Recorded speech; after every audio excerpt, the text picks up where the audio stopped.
All right, we are live. I want to thank our viewers and want to mention our advertisers, Concealment Solutions, Crusader Weaponry, New Jersey Second Amendment Society, and the Firearms Safety Institute, along with the Firearms Policy Coalition.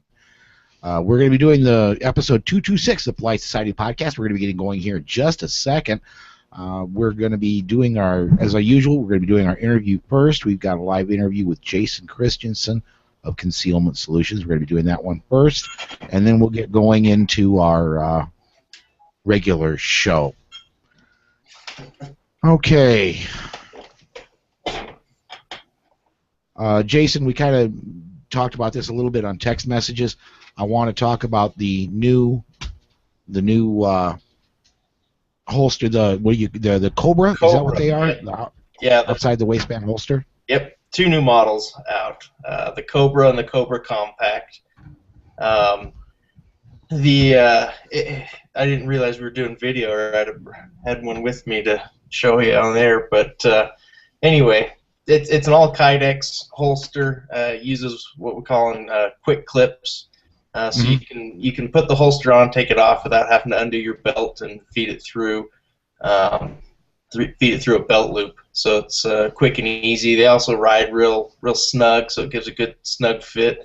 I've been carrying my my M&P Shield in one quite a bit lately, and it conceals really well just with a T-shirt on. In most situations, which is pretty impressive for an outside the waistband holster. The Shield's an easy gun to conceal anyway, but it's kind of been spoiling me for carrying concealed. I haven't worn inside the waistband only once in probably the last 3 months. Wow, very cool. So okay. Those are out, and then there's another version called the Cobra Compact, which is the Cobra is completely enclosed as far as the barrel goes. It's open on the bottom to where debris and stuff will fall out, but it covers the end of the barrel so that it protects it, gives you a little better durability as far as your gun and stuff like that goes when you're carrying outside the waist. The Compact is a little shorter vertically, so the bottom's cut off. So if you're carrying Glocks or M&Ps, XDs, XDMs, stuff like that have multiple frame sizes in basically the same gun, you can carry. You can buy one holster to carry, your full size, your compact, your subcompact, all that kind of stuff, and it uses an enclosed belt loop rather than the quick clips, although the quick clips are versatile or interchangeable with them, so you can run belt loops or quick clips on either holster. But the Compact comes with the belt loops, and the regular Cobra comes with the quick clips. Okay. All right, and then after we talk about the new stuff, the new Cobras, I just want to talk about custom holsters in general and the fact that you can, if somebody's got a M&P with a Streamlight laser on it or flat or light on it, you can make a gun specifically for, you can make a holster specifically for that gun. And dude, the one time I've been to your shop, the collection of blue guns you got boggles the mind. Well, it's increased significantly since you've been at the shop too. So we're always buying new molds, new guns. In fact, I just picked up Glock 43 Friday morning, yeah, picked up a Glock 43 specifically so I could make holsters for it right away. It doesn't hurt my feelings that I have a Glock 43 that I can carry around now as well, but something like that, when Glock has a new gun out, it pays for itself rather quickly. In fact, I've already got enough orders that have paid for the gun since Friday morning. So, yeah. That's nice. Yeah. Now I don't see all your child laborers behind you. No, they're all tucked away in the corners so that they don't distract. They're all at work. Exactly. Yeah. They're chained to the workbenches as we speak. All right, let me make sure I'm getting good levels here, and I am. So I'm going to go ahead and throw an intro in, and we'll get into the interview. And Jason, it's up to you, man. When we're done with the interview, if you want to jet, you can jet. If you want to hang out for the whole show, you can do whatever you like, depending on how much time you got available. The whole show normally takes about 2 hours to record because we're not we're not. How do I put this? We aren't the quickest at recording, and I do a lot of I do a lot of editing before it actually goes to air. So get it done in 2 hours. That's about half the time that some of the Gun Dudes shows take. Yeah. So usually we wrap up here about 5:30 Central Time. Okay. And then I get to editing and putting everything into proper format so we can get it released. Okay. So, I may not be able to stick around for the whole thing, but we'll see how it goes. Okay. All right. Well, let me throw an intro out and we'll get going. Okay.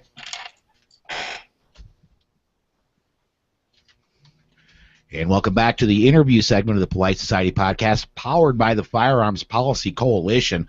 Joining us for the interview segment this time is Jason Christiansen. He hasn't been on the air yet here, but he's been a longtime sponsor. Matter of fact, one of the very first sponsors of the show. Jason, thanks for joining us today, man. Glad to be here. It's always fun to be on the radio with you guys and talking about guns. You bet. Well, the reason I wanted to bring you in, there are a couple reasons things I wanted to talk about, but primarily here about a week and a half, 2 weeks ago, you announced that you got some new holsters coming out. Talk to us a little bit about the Cobra and the Cobra Compact, if you would, please. Okay. Well, in our endeavors to kind of set up shop to where our website's a one-stop holster shop for everybody's needs, we're still working on it, but we've ventured out of the hybrid holster arena and have gotten into the all Kydex production of holsters. So we still have all the stuff we had before. We're just adding to our line, and the Cobra is the first holster in our all Kydex line of concealment holsters. It is an outside the waistband holster. It uses what we call quick clips. They're hard to describe, but jump on the website, you can see it. There's also a video on YouTube that explains it very well, and you can see it and understand it a lot better that way. But the quick clip, put the holster on and take it off without having to undo your belt. So it gives you kind of the benefits of a paddle holster without sticking your holster way off your hip. That's the one thing I really don't like about paddle holsters is they don't ride very close, and at least for me, it seems like I'm always banging it into things.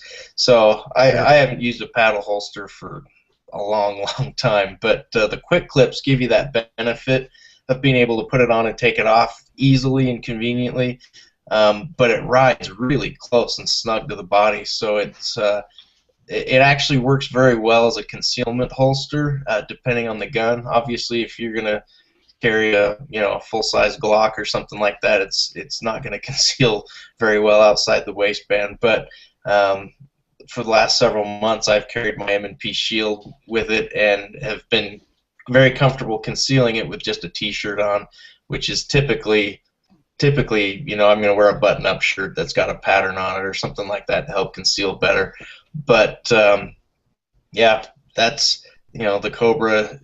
It does that very well, and I think people are going to be very impressed with how comfortable it is and how easy it actually does work for concealment. The one thing when I watched the video about the Cobra, the one thing I liked about it, and this is just purely from geekdom, I like the snick it makes when you take a firearm out of an all Kydex holster. It makes a really cool sound. And yeah. The sound, I don't know how you were mic'd up for that video you put together, yeah. But the sound really came through very clearly when you did the video. Well, I don't put a whole lot of time and effort into my videos, to be honest with you. I try to get good information out, and I don't worry about a whole lot of a whole lot of fluff. So, and my shop, as you know, has got 20-foot ceilings, so it's usually real echoey and the sound's crappy. But you know, I do what I can without having to overdo it. But yeah, you get a nice clunk, snap with those holsters, and yeah, and the nice thing about them is you can adjust that retention with a little bit of heat. If you want it tighter, if you want it a little looser, whatever, it's pretty easy to do. Another cool thing that we offer now as well, with doing more outside the waistband stuff, we've got I haven't even counted, but there's a whole bunch of different colored Kydexes, patterns like carbon fiber, different camo patterns and stuff like that. We just added 2 new ones this weekend. So those are on the options page or the upgrades page. When you're ordering a holster, make sure you check that, because I have some people that'll place an order and then email me or call me later and say, hey, I just placed an order, but I want this with it now because I didn't see it before. So make sure you're looking at the upgrades page. There's some cool stuff there. And then the Cobra Compact, basically the same idea as the Cobra. It's shortened so that the barrel will extend out the bottom of the holster, and the advantage that gives you if you're carrying Glocks, M&Ps, XDs, XDMs, 1911s, anything that the basics of the frame are the same, but you've got different length barrels and grips. You can buy one holster to carry all of them. So the Cobra Compact for a Glock, for Glock 19, say, is going to fit everything from a Glock 34 to a Glock 26 and everything in between. So you can buy one holster to take care of everything. The disadvantage with it, the Kydex isn't covering the barrel, so you lose some of that protection that way.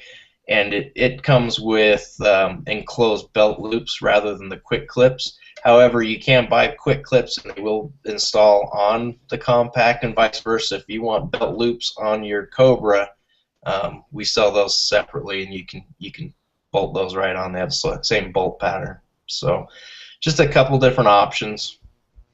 And one more thing before we get off of the standard holsters, one more thing I wanted to bring up. I've got one of your I'm trying to remember the name of them. They are Sidewinder. Okay. It's a Sidewinder Pro. Right. It's got the retention strap, and the reason I have that, we have a lot of open carriers, true open carriers, right, that listen to us.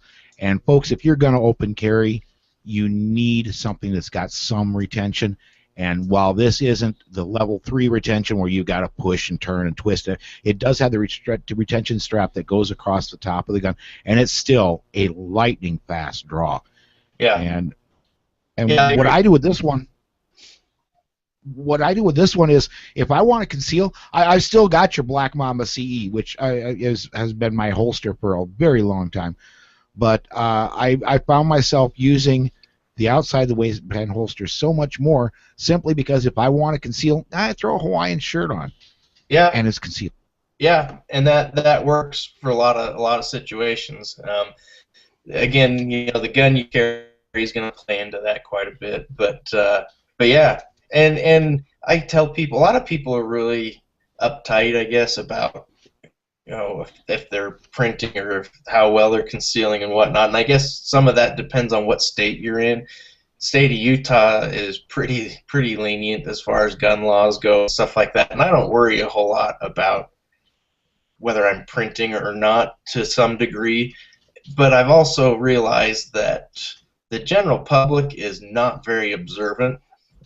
Thank you. And yes, and I think sometimes some of us in the concealed carry world, we overthink things too much, and you just don't need to in a lot of situations. Now, if you're in a state where if you're printing, it's considered open carrying and not concealed, and there's penalties attached to it, you gotta take that into consideration as well. I mean, I've open carried at the hardware store in a tie-dyed T-shirt and flip-flops, and and this was a Saturday afternoon. I had one person even notice I had a gun on me. So, The flip take flops, it for man. what it's worth. It's the flip flops, man. Everybody's concentrating on the flip flops. Nobody Well, notices. I had the urban camo on and the tie-dyed shirt. Yeah, there you go. Well, I think painting your toenails with the flip flops is a good distraction. Also keeps people. Yeah, I'll have to consider that next time. Well, the next thing I wanted to get into then is you. One thing I love about your business is you can make a holster for absolutely anybody. If somebody's got a M&P with a Streamlight on it, or if they've got we talked with Bob Main last week, and he's thinking of getting a RMR put on one of his Glocks. No matter what it is, if they call you, you have the ability to make that holster. If nothing else, they can, well, like Gary here did. You didn't have the exact thing he was looking for when he was looking for a mag holder, so he sent you an empty mag, and you made him a mag holder for it. Right. You can make anything for anybody in the firearms industry. It's just with the size of your blue gun collection, which, like you said, has grown. I would imagine not as many people have to send you things, but if you cannot get a holster off the shelf, somebody can get a hold of you, and you can get that made for them. Yeah, I don't want to say that there's nothing that we can't do, but we're pretty versatile, and we do a ton of custom work all the time. The one problem we run into is if somebody's got an oddball gun, really I have to have the gun in the shop in order to do it. And if you live back east or even a state away, you cannot ship your gun to me. I don't have an FFL, and that may be something that we do in the future. But so depending on what you've got, I need to have it in the shop if it's something really odd. But most of the times, yeah, we can get stuff taken care of for people. But at the same time, I'm not afraid to tell you I can't do it. I had a job last month from a customer, local customer. Then they buy a lot of stuff from me. I'm always doing custom stuff for them. He wanted me to do a custom holster that integrated with his Safariland gear, which up front I was like, oh, that shouldn't be a problem, no big deal. I got into it, and I spent some time trying to put this together, and I just was not happy with the results that I was getting. And so I told him that. I said, look, I've put some time into this. I'm not happy with the results I'm getting. So at this point, it's not something I'm going to be able to deliver, because I'm not going to deliver you a piece of crap that will work but doesn't work the way I want it to and the way you want it to. And I would much prefer turning down, a paycheck on something like that than to deliver something that's going to be out there with my name on it that just doesn't do what it needs to do. So I'm not afraid to tell people no. I like a challenge at the same time, and I like doing, trying new things and stuff like that. I mean, to be honest, that's what built my business. Was people bringing me stuff and going, hey, can you make me this? And I like what you're doing, but can you do it this way? And can you change it this way? And there were some really crazy ideas that I built for people and sent them on their way, and I never did it again. And there were others that people said, hey, can you do it like this? And they became a part of what we're selling now. That's part of how the Black Mamba CE was developed. The original was a bit different, and that was my baby, and that's what I was moving forward with. And then people said, oh, if you could cut down the leather so it doesn't get in the way of my draw and this and that, and can you do it this way? That's really how the CE came about, is from customer feedback. And it's my top selling holster right now, and that's what I've used forever and ever, and until I put a Cobra on. Yeah. Was anybody else have anything for Jason?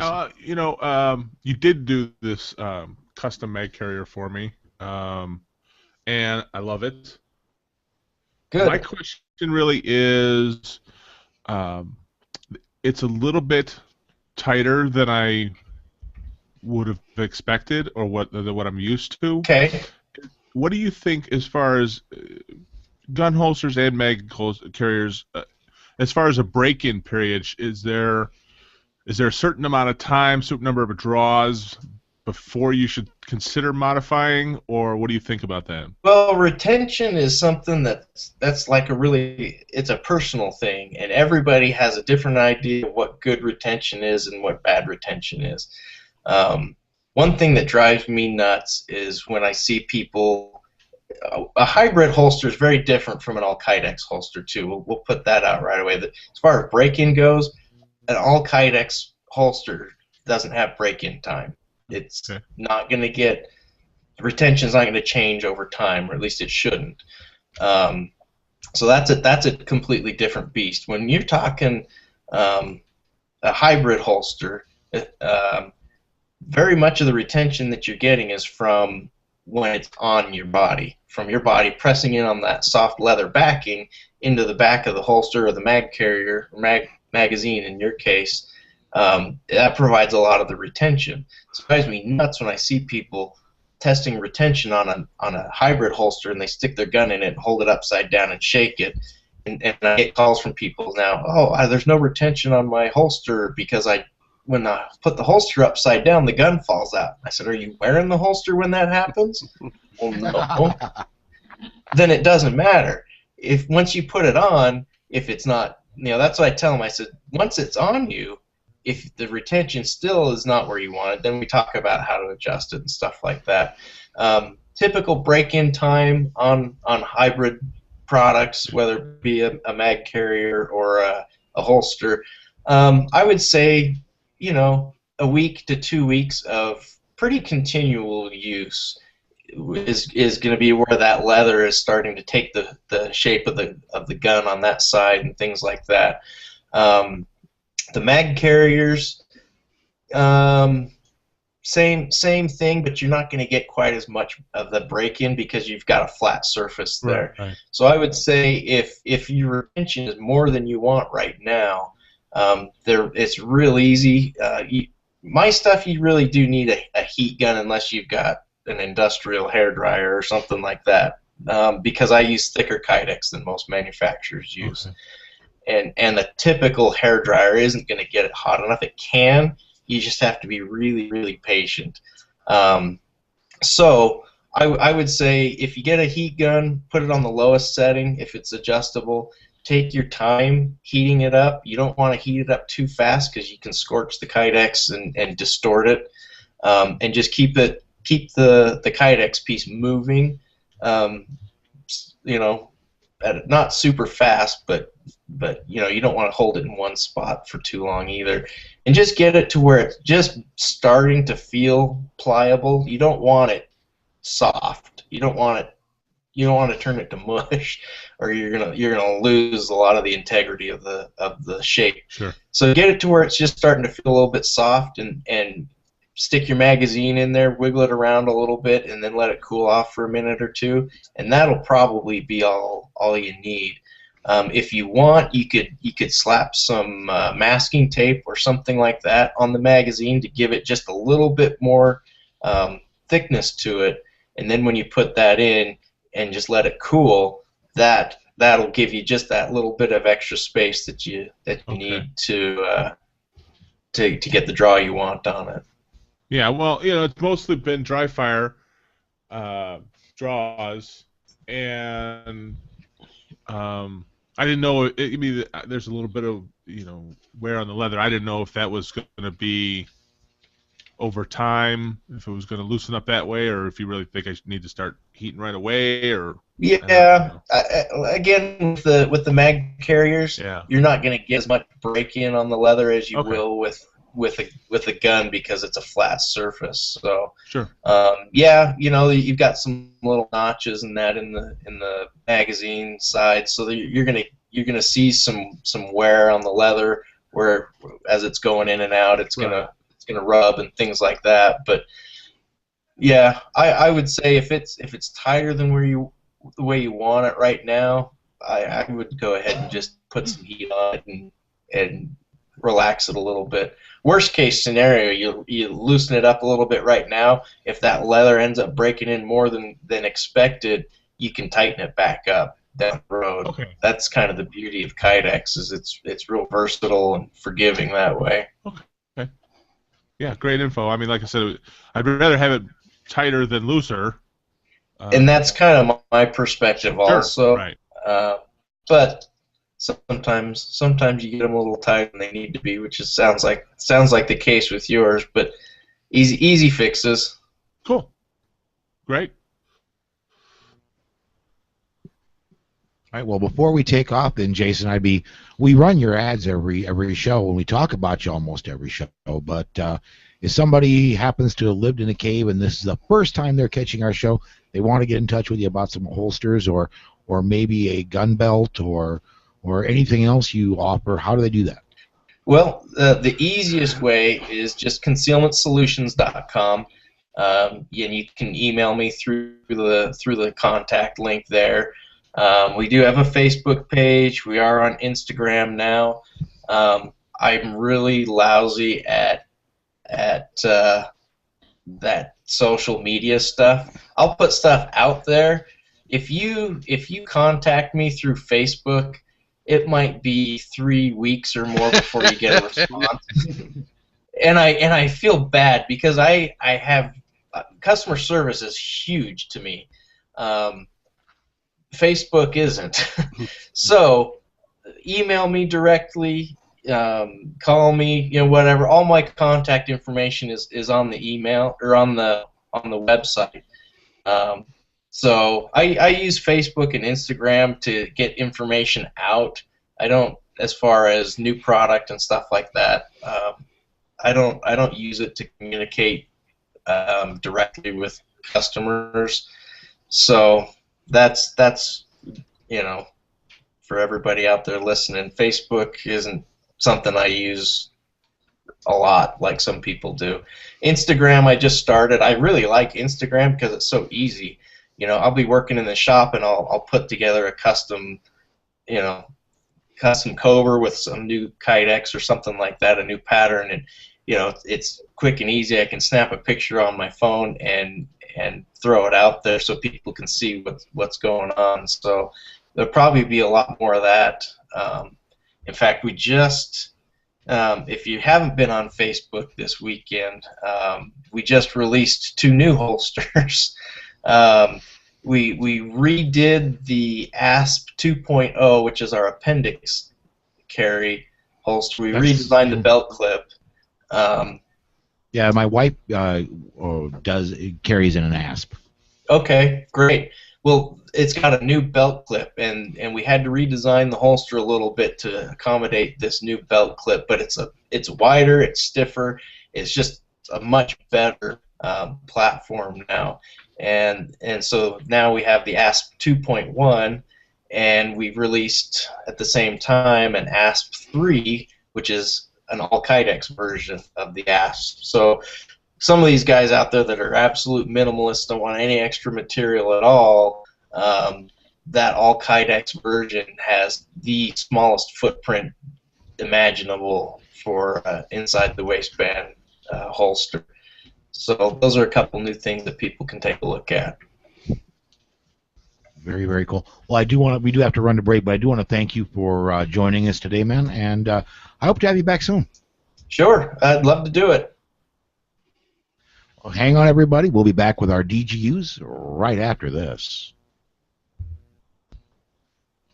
Awesome. Well, thanks, guys. Thank you. I'm gonna have to run. I cook dinner on Sundays for the family, so it's probably about time I get rolling with that. Sure. But well, seriously, I appreciate being on, and I love that you guys are plugging the stuff. We get orders from you guys all the time. Make sure and you tell them that you guys have a discount code too. Uh, Politics, Yeah. I think, is what we were Yep. doing back when it was politics and guns. Yep. If you want, we can change that. But then I'd have to re-record my ad, man. Okay, there you It's go. up to, I mean, I can certainly do that, but Jason, It's Jason, up I to think you. I ordered 2 belts from you last week. Oh, did you? Yeah. Okay. Did you have you got them yet? No, or am I- it was like Thursday or something. Okay. So I probably no, I'm just saying that we're putting our money where our hearts are. That's good. I appreciate that. My inventory on belts has been pretty low lately, so So it might but take a minute. the guy who manufactures them for me is just a few miles down the road, so I get them pretty quick. I'll probably if that order came in on Thursday, No, it doesn't matter when. You'll get to it. That's not. I'm just trying to think. It's I may have them sitting right here. He dropped some stuff off Saturday, so they're coming. how's the Okay. how's the supply of, because when you sent me my belt, you said that the supply for horsehide was kind of hit and miss. It still is. I've got a fairly good supply of it right now, but I don't know whether I'll be able to replenish it when it's gone. So we've got the horsehide belts are on the website. I haven't put horsehide as an optional upgrade for the Mambas back on there yet, but I think I'm going to, and we'll just deal with it as we can. Because right now people will email me or call me and say, "Hey, are you out of horsehide? Can I get horsehide?" And I'll send them an invoice so that they can have the horsehide. But I'm getting enough requests for that right now that it's kind of a hassle. So Yeah. I'll probably make that addition back onto the website in the next week. And I've been hammering my web guy's been getting overworked with all these changes and all these new holsters. But yeah, next week there'll probably be. I'm working on a new pocket holster. That's a minimalist style that. Basically, all it does is it covers the trigger guard and it has a hook that comes off of it. So when you draw, that hook catches the end of your pocket and just pops it off the trigger guard. But I'm tweaking it. I want it to be better than it is right now. So that I'm hoping I can have those on there by the end of this week. But it might be a couple weeks before I get what I want out of it. Very cool. Well, we'll let you go. Then we got the rest of the show to hammer out. But thanks again for joining us, man. Okay. Thanks, guys. Anytime. Love to do it again down the road. Thanks a lot, Jason. Yeah, thanks for your help. It was great. Talk to you later.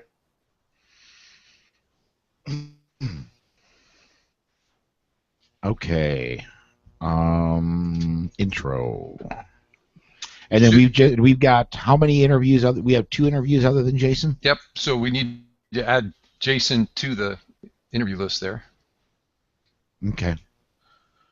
And I'll run his at the very last interview. We will not have a. How long are the other 2 interviews, Rob? Boy, didn't I put them in Dropbox? 17 minutes with Billy and about 7 minutes with. Yeah, we'll go ahead and run them all with this one, this episode. Crayley. And we will not have a midweek this week then. Okay. So it's pronounced Crayley, not Crail.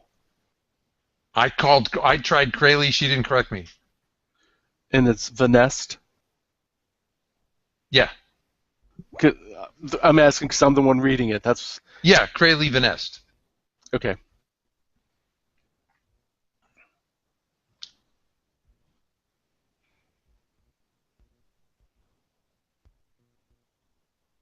Okay. Great. Let me scroll back up to the intro. Okay, one last try. I want to make sure you guys can hear this.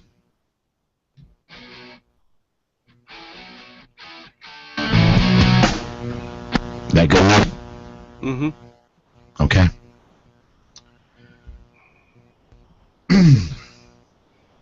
Okay, here we go. Coming back in 5.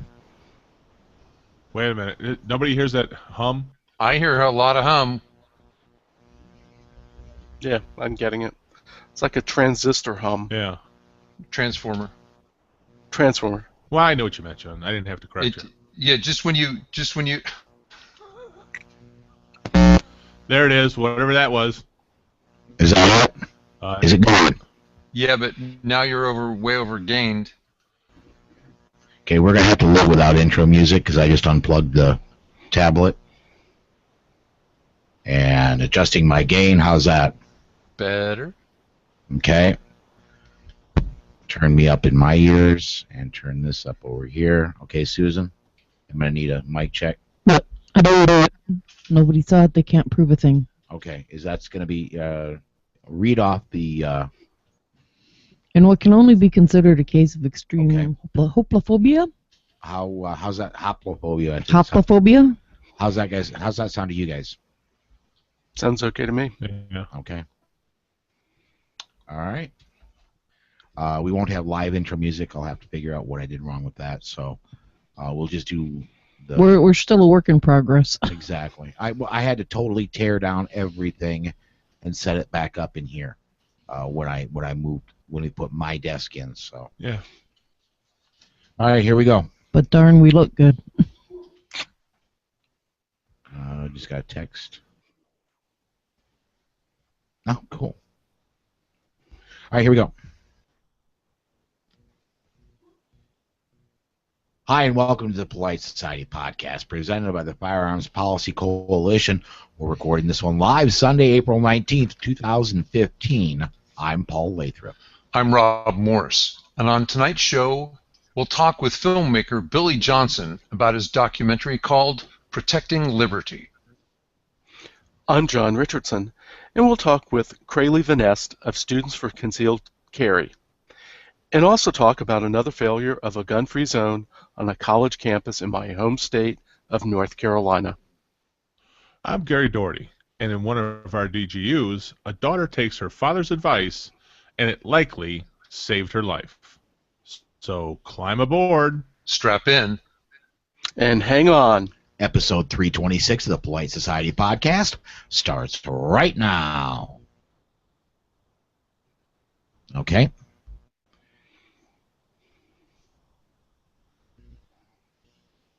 All right, well, let's get right into it. This is the personal news segment, and Rob, why don't you go ahead and start us off? Well, I wasn't with you last week. John and I were at the NRA convention. You guys did a great job muddling through without us. I felt a little hurt. I listened to the podcast, but you did miss a great bunch of people. Now, I know. And I say that advisedly. If you look at the billboards, they say, NRA convention, 8 acres of guns and gear. And that really misses the point. There are acres of experts, the smartest people in the world about anything you're interested in are sitting there waiting to talk to you. I mean, they're the people that really define our sport and define the firearms culture. And I got to talk to them. You walk up, wait your turn. They're listening to you. It was amazing. We've talked about Colonel David Grossman. Mm-hmm. Went and had a chance to talk with him. Obviously thanked him because I've been at some of his seminars, asked him what he's doing, and he made time to talk. He was there with his son. They're pitching an add-on to a firearm.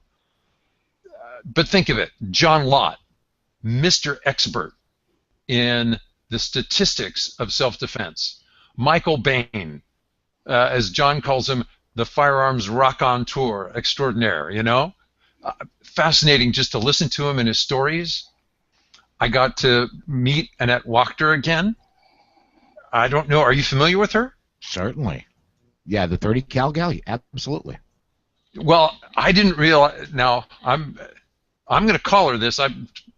She is a long-distance savant because she went from shooting 22 at 100 yards. A guy goes, here, try my long-distance gun. And on her first competition, she cleans up amongst all the people that aren't rated. And within a year, she's on the national team. I think people are trying to figure out what she does, and we'll all just try and imitate it, because what she's doing isn't what the rest of us do when we try and fire a rifle. Rick Ector was part of an instructor's class. I spoke to Jim Clark from Clark Custom Guns. Joyce and Bill Wilson, Wilson Combat, IDPA, they're the people that run it. I've got a list of people. I can't go through all of them. They're fascinating. The ones you would know, that you couldn't miss. Katie Pavlich from Town Hall, Cam Edwards from NRA, Tom Gresham from Gun Talk, Mark Walters and his family, Armed American Radio, the Gottliebs, and I'm still just scratching the surface. Very cool. Sounds like you had a lot of. Now, how many did you get to agree to come on the show? Oh, let's see. I have to count. 1, 2, 3. Probably only half. Oh, well, heck, we're in great shape then. Okay, to get away from the show, and after I came back, John, the Mosin Nagant you gave me didn't quite accept the Mojo sights the way I wanted, so I had a friend of mine made a custom front sight. Very cool. I added that to it. So did a laser alignment, but I have to take it out to the range. I sold a gun, bought a gun, and as we mentioned, ordered some gun belts from Jason. Very cool. I don't want to sound over commercial. We are a commercial program. The show does make some money, but the reason I use Jason's stuff is because it just flat works. It's the best stuff I've ever found. And his gun belts, oh my goodness, I am an absolute convert when it comes to his gun belts. I won't wear anything else now, period. Tell me you wear pants. Occasionally. Okay. Whew. A kill. Okay. All right, John, man, you're up next. What's been up with you? Well, like Rob said, we both were at the NRA annual meeting. I'm not sure if I talked with as many people as Rob did, but I did talk to a lot. And one of the things about the NRA annual meeting, this is my sixth straight one. And it was really good for catching up with old friends. And you also make new friends. Like I made a friend of Richard Johnson of Gun Holsters and Gear. He also does Blue Sheepdog. Oh, is that who that is? Yes, I found that out later. Unfortunately, there are too many old friends to mention, or we'd never finish the show. I got invited to the rollout of the new Glock 43 and got to shoot it. It's a solid little gun that should sell well. I know Jason will be making a holster for it. I really wouldn't consider it a beginner's gun. I think you need some experience to get the best out of it. And I think a lot of it is just due to its size. I also spent Friday at the annual Firearms Law Seminar, which was very well spent. You gave me an idea for a new series of blog posts called Bad Apple Lawyers, which is a play on the Brady Center's Bad Apple gun dealer lawsuits. And, it's kind of like high past time that we start calling out the attorneys at the big law firms who are doing pro bono work to essentially curtail our Second Amendment rights. It's time we pointed out who they are and what they're doing. And if I had only one regret is that I really didn't get enough time on the show floor, and I really wanted to see more of the gun collector exhibits, their displays, because they put a lot of time and effort into it, and you'll see stuff you will never see again. And those historical firearms, they tell a story, and I didn't get to hear all of it. So, well, now it was a weekend well spent, but over too quickly. The next next year is right in your region as well, right? Louisville, Kentucky. Okay. And now am I remembering right that the year after that they've already got planned as well? The next 2 or 3 years. If I remember correctly, next year is Louisville, then Atlanta in 2017, and then Dallas in 2018. Well, Dallas is the first time they're going to be getting close to getting into my neighborhood. That's only a 12-hour drive for me. Oh, you're closer to Louisville than to Dallas? Yeah. Oh, you're much closer. I would have to. It's still more than 11 hours. I know that for a fact. How long does it take you to get to Indianapolis? Just barely over 11. Okay, add an hour and a half. Yeah. So yeah, 12. So I mean, I'm trying very hard to make it work next year. I absolutely am jealous of you guys because of all the pictures I've seen. I've seen a picture of Rob sitting next to Michael Bain, and I was like, oh man, I should be there. You couldn't have heard it. You couldn't have heard anything, but the reason you have to get so close to each other in that is you had to scream to be heard over the music. Okay. All right. Well, Gary, man, you're up next. What's been up with you, dude? Nothing. I have been a little under the weather this week. I did a little bit of dry fire with my para and my new mag carriers with from Jason Concealment Solution. Their retention is a little bit tight on that mag carrier, although I'd rather have it a little bit tight than a little bit loose. So I'll check with him and see if it's gonna break in a little bit or if I need to do something or what. I'm just gonna keep working them right now. That's it for me. Okay. So when you do those somersaults, the mags don't come out. They don't fall out. Right. Very cool. Yes. Very cool. Well, that leaves Susan and I, and the big thing we got done this weekend. I got some more work done on the audiobook, and the big thing that we got done other than that is to get the office. Well, we haven't got the decorations finished, but we've got the studio set up. We bought another desk. Last week when we did the show, we'd bought Susan her desk and got that built, set up. We bought a desk from Walmart, and the first time when we built her desk, I said that IKEA had nothing on Walmart. That it was an extremely... I got to be honest, I built it, but I let Susan handle the directions, and she helped me a lot and told me what went where and what I had to attach with what. She did the same. I'm good at telling you what goes where. Yes, she is. And this time we bought the exact same desk, and this time it went together a little bit more quickly. But of course, since we already had one desk set up in here, we had a lot less room to set it up, and so that was a challenge in and of itself. But got that set up. We were set up on a card table over in back of where I'm sitting now, but that's we've got the desk set up, and so I got everything off the card table, set up the studio on the desk where it's going to remain and where I can do some tweaking of things I want to get tweaked.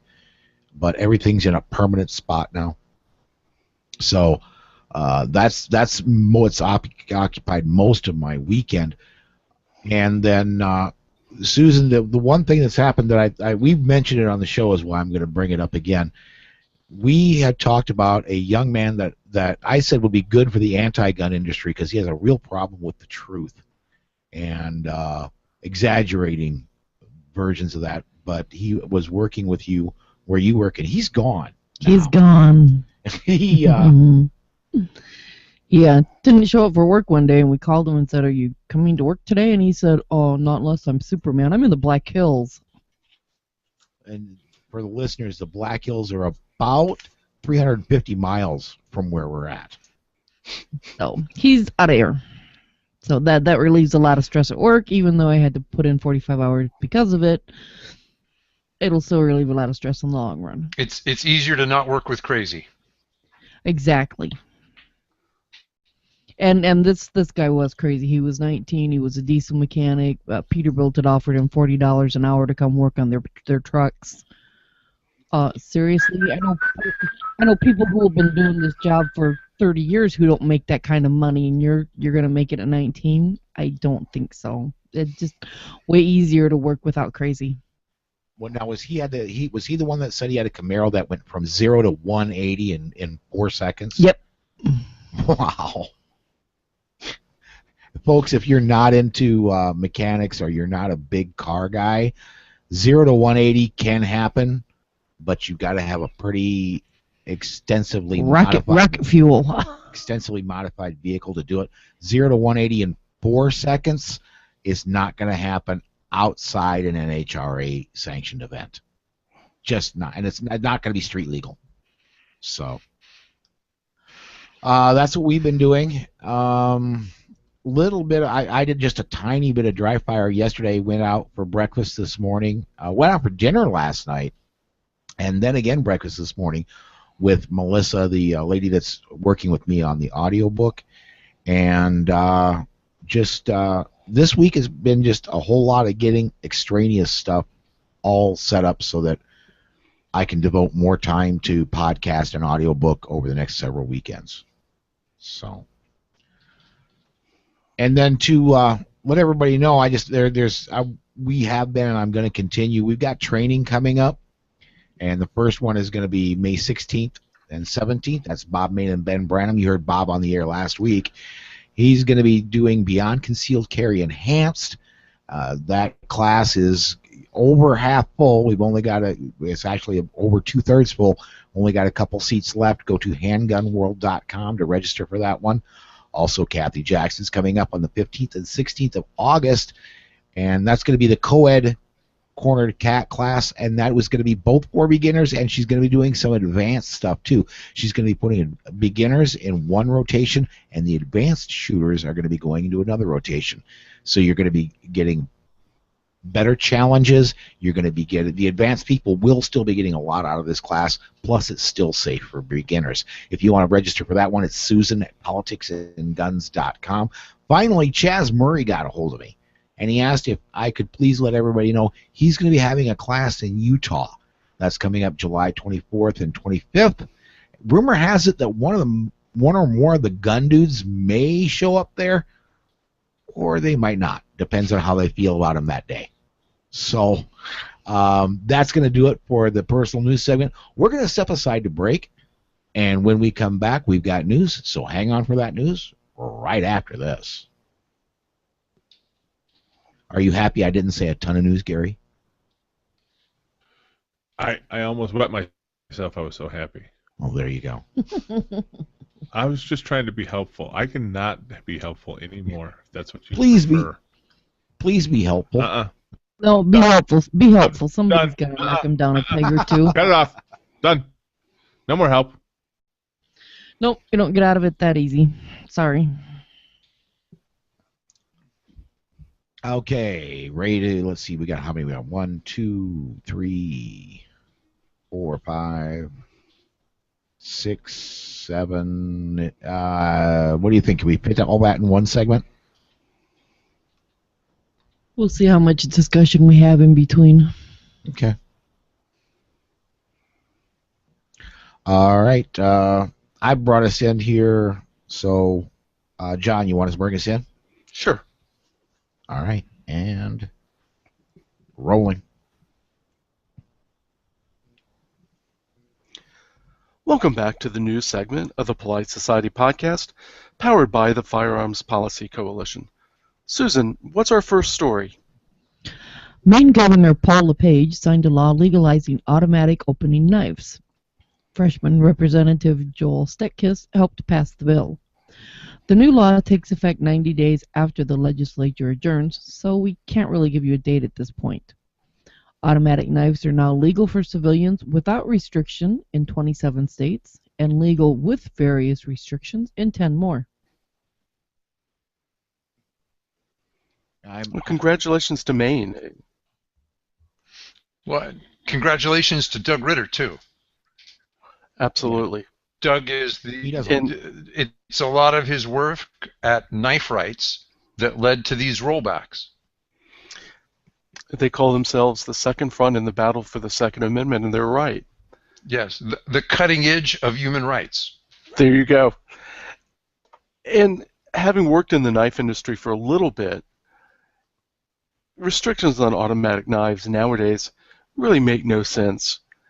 You can get flippers, assisted opening, you name it, that will open every bit as quickly as your typical switchblade, if not quicker. But we've still got crazy cities like San Antonio and New York that will take a 1-inch Swiss Army knife that's on a keychain and call it a crime to carry it. Right. Well, that's the thing. We do need automatic knives to become legal in New Jersey because Frank Flamingo threw his whole shoulder and arm out trying to demonstrate how to open up a gravity knife. So there's. We have to have Frank back on. Remember when we had him on the show? He had that sling on. That was from trying to demonstrate a gravity knife. Yeah. So I mean, we need automatic knives for the old guys. I always understood that automatic knives were legal in California for one-armed people, but the blade couldn't be more than 2 inches. Yes, people with only one arm should not be able to use a full-size knife to defend themselves. Yeah, that makes perfect sense. I'm not giving up my arm to get a gravity knife that for auto open. No. Well, okay, we're being funny, but when Chris Koenig did Assaulted, one of the scenes in it, and it was shot nearby, showed a bunch of people shooting firearms at a range from wheelchairs. Disabled individuals are attacked way out of proportion to their percentage in the population. Thieves, see them as easy victims. Mm-hmm. That tears me up. And here we go. Oh, if you have an arm injury, limited mobility. By the way, if you wanted to protect yourself with a knife, we'll make sure it's ineffective. Yeah. Well, I guess yes. My sarcasm was anger. I'm right there with you. All the laws, policies, surveillance cameras, campus security, no gun signs, and gun-free zones failed to save a college employee's life. Ron Lane, a longtime employee at Wayne Community College in Goldsboro, North Carolina, was shot and killed Monday morning. Armed with a rifle, a former student stalked the victim across the gun-free zone and finally cornered him in a campus bathroom. There, a single shot ended the employee's life.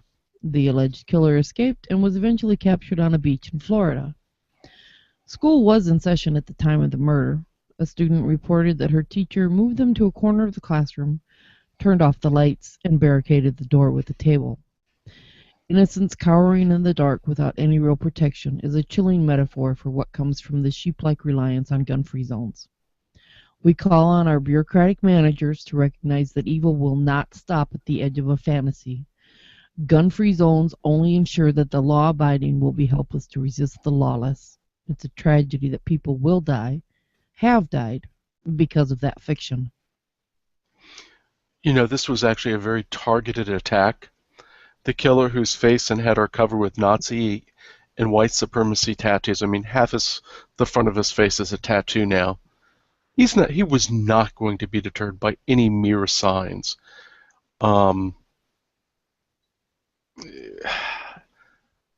There's all sorts of reasons that he's given for doing it, none of which are. How do we know? But we don't live beyond. There's very few colleges that are gated communities, so to speak, where you have to show identification just to get beyond the gate. You can walk onto any campus virtually, and no amount of signs, no amount of regulation is ever going to stop this. especially in a situation like this. It wasn't random. He knew who he was after. But yeah, you're right, John. But and obviously the gun-free zone sign was not going to stop him. But if he had received additional resistance, how many people would have been killed? I mean, yes, this I'm was sorry? targeted, but what's that? Why is there an indication that any more would have been killed if individuals were allowed to defend themselves? No, I wasn't talking about defending themselves. I'm talking about if anybody had stepped in this gun-free zone and tried to do something. He would have killed them too. What do you Not mean? if they were armed. What's your evidence? I didn't say. What is my evidence of what? If somebody killed somebody and then was trying to flee and met with resistance, somebody who tried to stop him physically, he wouldn't shoot him? Oh, no, he very well might. Well, But that's not. We have areas on college campuses, by the way, where in many states, because I just did the interview with Crayley, firearms owners in some states can carry on campus. They just can't go into student buildings. So effectively what the campus has done is made it illegal for students and staff, well, faculty as well, students, staff, and faculty to carry. But they've done almost nothing to make the campus safe in any meaningful way. Well, in North Carolina, it would have been a felony if Mr. Lane, the person who was murdered, had carried on campus. He could have kept a firearm locked in his vehicle if he was a concealed carry holder, and then that would be the only way he could have a firearm in or near campus. But actually carrying one, no, that would be a felony. Yeah, and that firearm locked in his car would not have done him a bit of good in that bathroom. Not much. Bloomberg's billions are making gun control inroads in the Oregon state legislature. A long-delayed universal background check bill, patterned after the Bloomberg-inspired Colorado fiasco, has passed the Oregon Senate. Just like in Colorado, this initiative has riled the populace. Just like in Colorado, certain legislators are feeling the hot breath of recalls. 3 petitions for recall have been filed against the anti-gun bill's co-sponsors and the Democrat leader of the Oregon House, who expects to move the bill quickly through her chamber. The petitions are not restricted to gun rights complaints, but encompass other issues such as education funding. Other recall petitions are surely possible. Sufficient signatures must be collected before a special election is called. Like Colorado, the recall efforts come from grassroots sources. The 2 small organizations are aware of each other, but only connected informally. There is the possibility of funding from gun rights organizations. Although these efforts are in their infancy, they are following the same unlikely people's protests that occurred in Colorado. We wish them the incredible success of Colorado. I commented on this effort and on the way the legislation was promoted in Oregon. The anti-rights politician said, we need to stop more events like Clackamas Mall. That's why we need to have every firearms transfer, make sure it goes through a background check. I mean, it's like, obviously whoever gave them that talking point didn't study the assault in Clackamas Mall. The firearm was stolen. Stolen arms, by definition, don't go through background checks. Yep. The murderer was stopped by a concealed carry holder. Mm-hmm. Yep. It's a little bit like putting up a pro-gun commercial. You know, are you sure you want to promote this? Yeah, the concealed carrier that was there never fired a shot because he couldn't get a clear shot. He wasn't certain of what was behind the target. Exactly. All he had to do was point the firearm that he was carrying at the bad guy. The bad guy ran into a back hallway and took his own life. Yep. So yeah, that's if you want to use that particular case to try and promote the other side, more power to you. But we've got some pretty good arguments on our side with that case. Well, I don't think it's about arguments. I think these are just talking points. Because if we look at the experience from Washington, we still see armed crime everywhere. But the criminals obviously don't worry about going to get background checks. Mm-hmm. Also in Oregon, thanks to listener Anthony L. for emailing us this story, at least one sheriff doesn't plan on enforcing the background checks if the proposed measure that passed the Senate does indeed become law. Sheriff Dave Daniel from Josephine County has stated that, quote, "I can't enforce that law, so therefore it won't be enforced. I have felonies going on daily in Josephine County. That's my priorities," end quote. If it becomes law, SB 941 would require background checks for all firearms sales, including private sales. It would make a sale without a background check a Class B misdemeanor. Do you know how they've defined possession? Will it have the same issues as training as the Washington bill? I can't tell you for sure. I haven't looked into it. That I don't know. I would not be surprised. If Bloomberg wrote it, that's what I would expect. That's exactly what I would expect.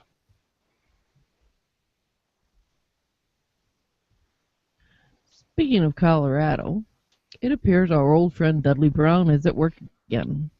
Brown, who heads both NHGR and Rocky Mountain Gun Owners, wants the Colorado magazine size limit repealed. All or nothing. There was a move that many Democrats could support that would raise the size of the magazine limit to 30 rounds.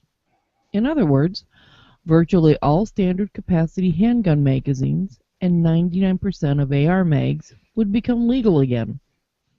However, anything other than a complete repeal wasn't good enough for Dudley, and any compromise which would have helped Colorado gun owners went down the tubes. To make matters worse, Dudley has promised primary challenges to 5 Republicans who voted to abide by House rules after a House committee rejected the Senate bill that would have lifted the ban. The Colorado Springs Gazette notes in an editorial regarding Brown and RMGO that they are notorious for launching primary challenges against pro-gun conservatives, replacing them with ineffective activists who reject incremental victories and the art of compromise. You know, Michael Bain talked about this past week.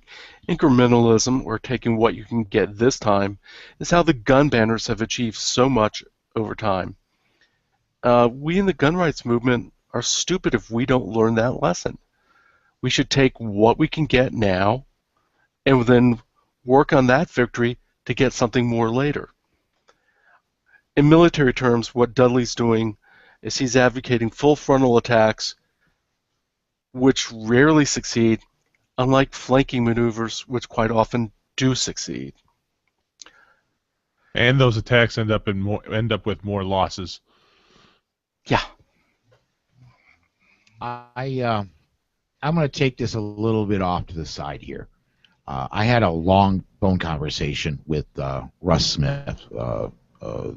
He does the blog, the Armed Porcupine. Mm-hmm. And he is a large proponent of what he calls, I think, red light, green light proposal. And I am not in favor of that. But when we were having a talk, and we had about a 30-minute phone conversation a couple evenings ago, and I don't mind if something like that were to be proposed nationally, I would fight against it and fight hard because it's a step backwards for most of the nation.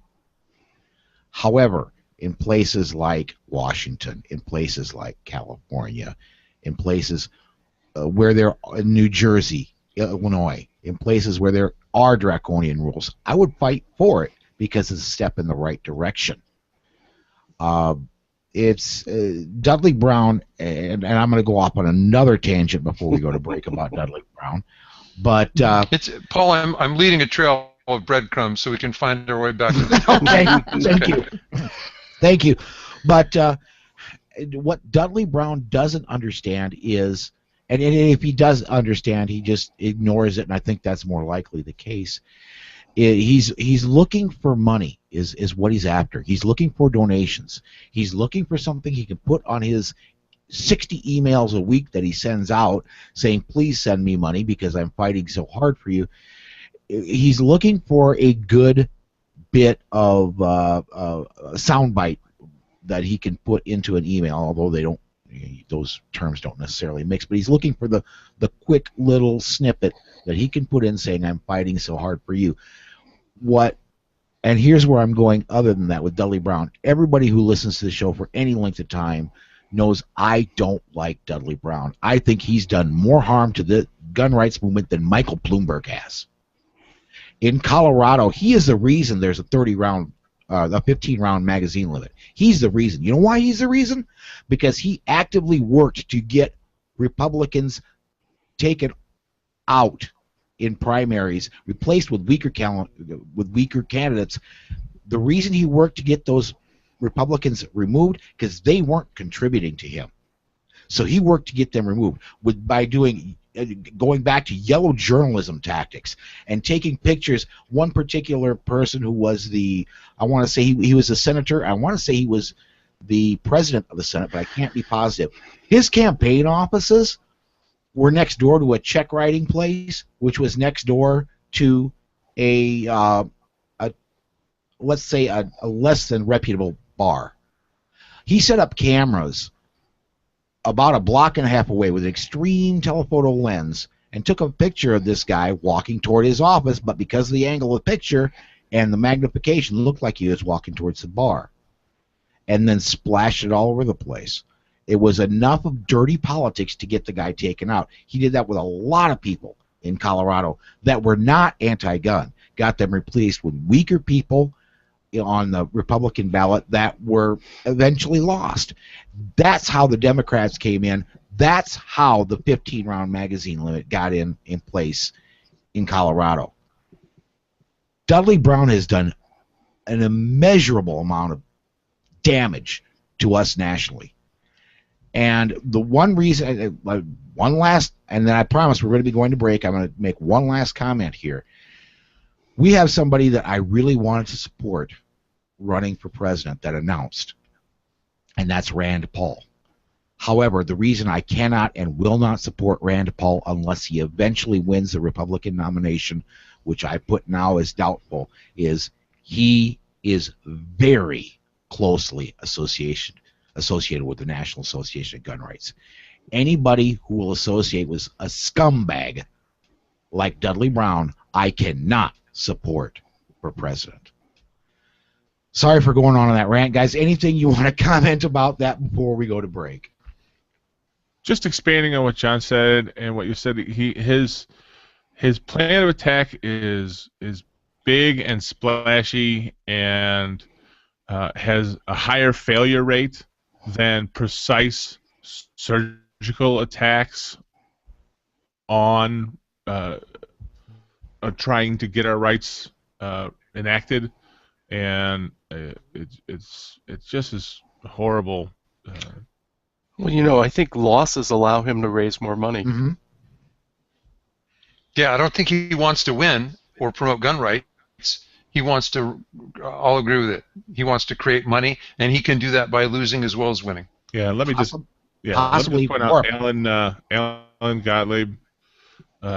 His plan always to me seems so smart, so realistic, so much with the potential for success. And I mean, I compare and contrast those two a lot because it's just such a difference in getting things done and being successful at it.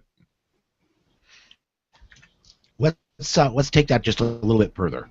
Alan Gottlieb and Alan Gura were the primary reason that the DC gun ban went away. Alan Gottlieb and Alan Gura are the primary reason that Chicago lost with the case they took to the Supreme Court. Alan Gottlieb and Alan Gura have done more in the past 15 years to get our gun rights back, believe it or not, than the NRA has. There's been nobody that has done better work and had more results than the SAF with Alan Gottlieb and Alan Gura.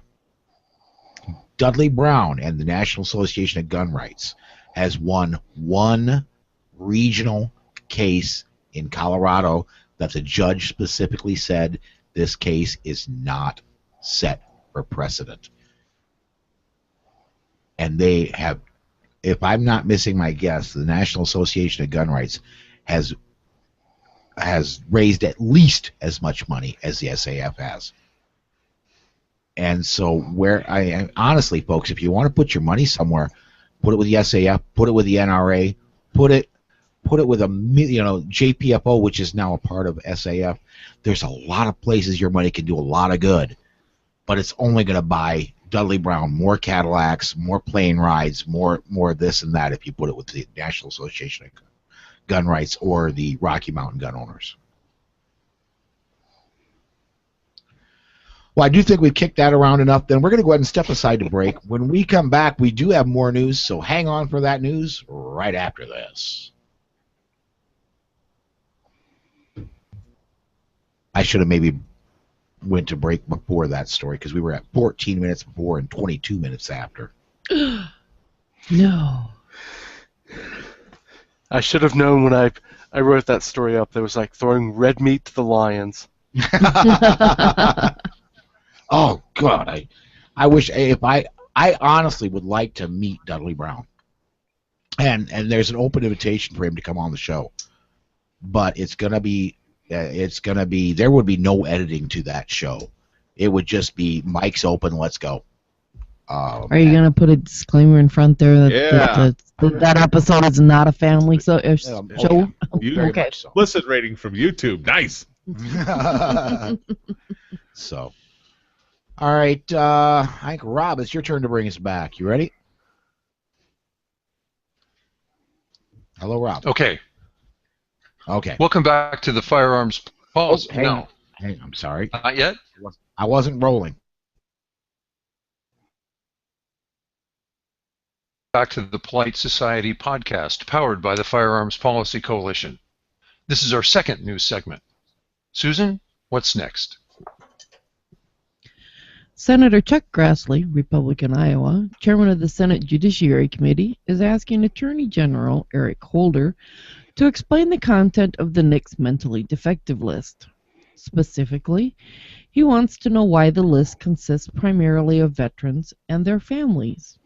The Congressional Research Service estimates that 99.3% of all names submitted to the NICS system's mentally defective category come from the Veterans Administration, even though all federal agencies can submit names. Grassley wants to know the review process used to ensure that the names were properly put on the list, as they've been singled out for deprivation of their Second Amendment rights. Grassley goes on to say, quote, VA reports individuals to the ban list if an individual merely needs financial assistance managing their VA benefits. Although the VA process is not designed to regulate firearm ownership, it results in veterans and their loved ones being barred from exercising their fundamental, constitutionally guaranteed Second Amendment rights. End quote. Those rights that they fight for us. Yeah. And if the inability to manage your money was the criteria for being denied gun rights, a third of this country would be denied their gun rights. Me included. Do you remember we had Jeff Knox on the program talking about that? Yeah. And now, just in general, if there's anybody that I think, any group I think in general, should be able to fully exercise their Second Amendment rights, it's veterans, followed immediately by policemen. These people are, by default, trained in the use of firearms. Now, some military more so than others, but each and every military person signs up with the knowledge that they are, the reason for them joining the military is to fight for us and possibly die for us. And are there one or two cases where somebody has obviously ran into a problem, they are mentally dangerous, and maybe for a while they shouldn't own guns? Of course. But 99.3% of the people that are on the list being veterans, something smells bad there. Why am I so confused by this? I thought this had to be judged mentally deficient. The Veterans Administration can just throw anybody on this list? Help me out, guys. The internal regulations in the VA say you are, it's as if you've been adjudicated, except you never were, as soon as you say, look, I need help managing my finances. If you ask for essentially a payee, then the VA puts you on a prohibited persons list to even have a firearm in the house with you. If I remember the Jeff Knox interview correctly, if you went as far as to, if you're going to be deployed overseas and you want your wife to be your power of attorney because you may not be able to sign some papers, you wouldn't be able to get a car loan, you wouldn't be able to do this and that, you want, while you're overseas for a year, you want your wife to be your power of attorney, that's enough of deficiency to disqualify you. Am I right on that?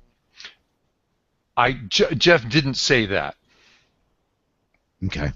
I might have heard it somewhere else. Okay, but are you talking about, okay, a power of attorney has a bunch, at least in Illinois, has a bunch of check boxes at the top. It's limited power of attorney for this, or that. It's not. Oh, so it doesn't matter what the power of attorney entails. It's any power of attorney. In this case, it was more than just power of what Jeff was talking about. Now, there may be abuses for power of attorney, but what Jeff discussed on the Polite Society podcast was that if you're on medication for whatever reason, it may come from an injury you'd received in active service. It may be something that just appeared later. People get old. You know, if you retired from the armed services, you may be with the VA for life. But you're on medication, you need help managing your finances, that was enough. Yeah, okay. So, like I said, if I'm buying a house, I can sign a limited power of attorney for my lawyer to sign specific documents for me. Right. I mean, Yes. We're not talking about that. I mean, No. okay. Because you guys started on that path, I'm like, are you kidding me? I mean, because that's, obviously there are more encompassing powers of attorney. I just, wanted to make sure. In what can only be considered an extreme case of hoplophobia, Plymouth, Ohio police officer Wayne Liggett was denied treatment at the Walk-In Urgent Care Center in Mansfield because, get this, he was carrying his firearm. The center is posted against concealed carry, but Ohio law exempts police officers from those prohibitions. Officer Liggett had sought treatment for his eye because he was seeing floaters and flashes. Instead of treating Officer Liggett, the urgent care center called the Mansfield Police Department, who told him to come out of the treatment room with his hands up and then handcuffed him. After confirming Officer Liggett was indeed a police officer, they returned his weapon. However, he was still denied treatment and was escorted from the building. His eye condition was later diagnosed as a retinal tear, for which he has had 2 surgeries. This whole incident has Plymouth PD Chief Charles Doan very concerned, saying, quote, "Officers carry to be prepared, and citizens do too. If you have a concealed carry and get hurt, are they going to say, 'Get him out of here'?" End quote. I think clearly they would. Yes.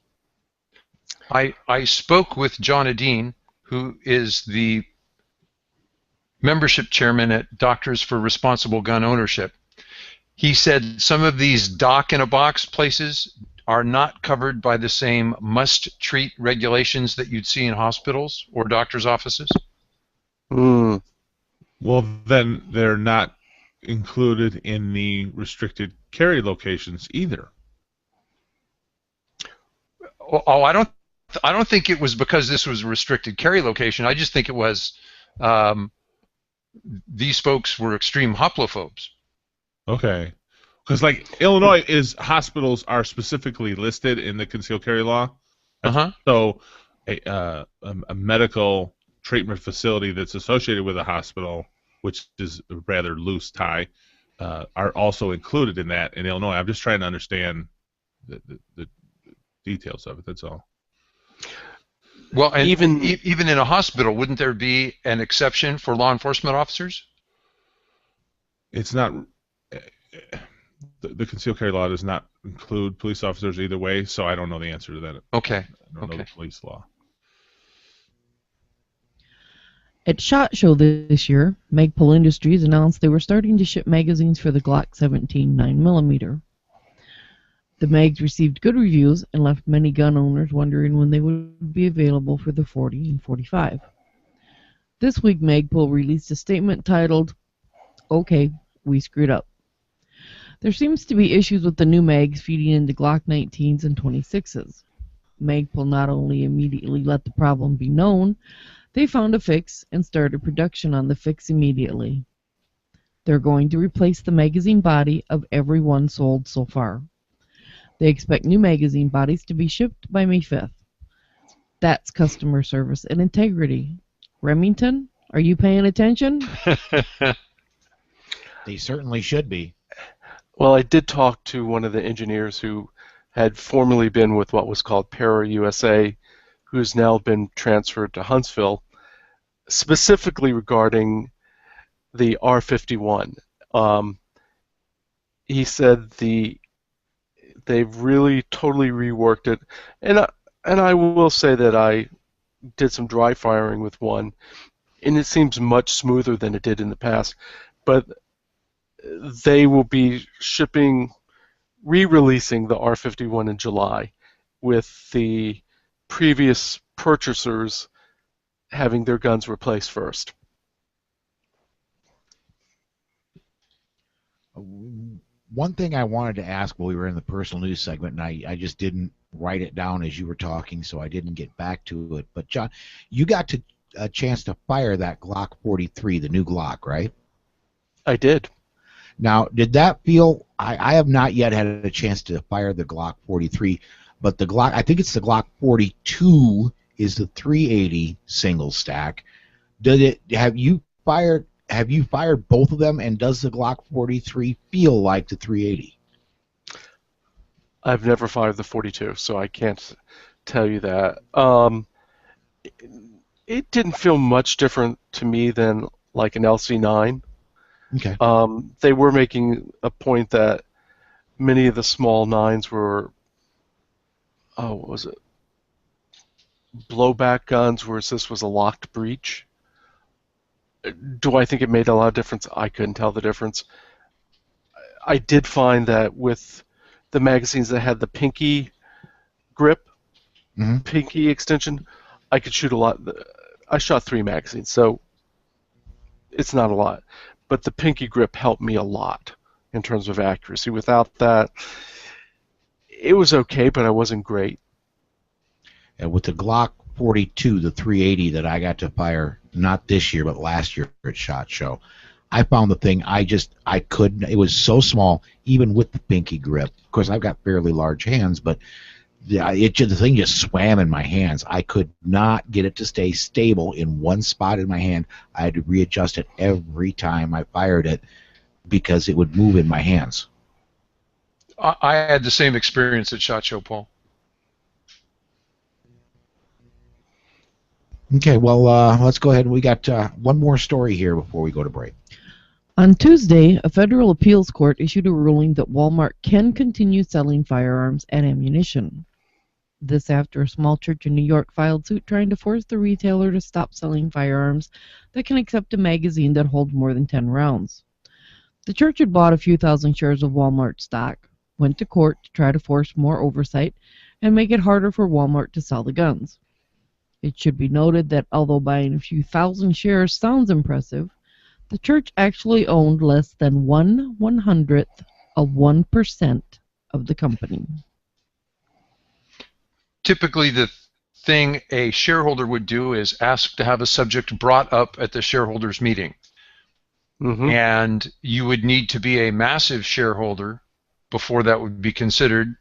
And typically, massive shareholders don't even do that. They just ask for seats on the board of directors.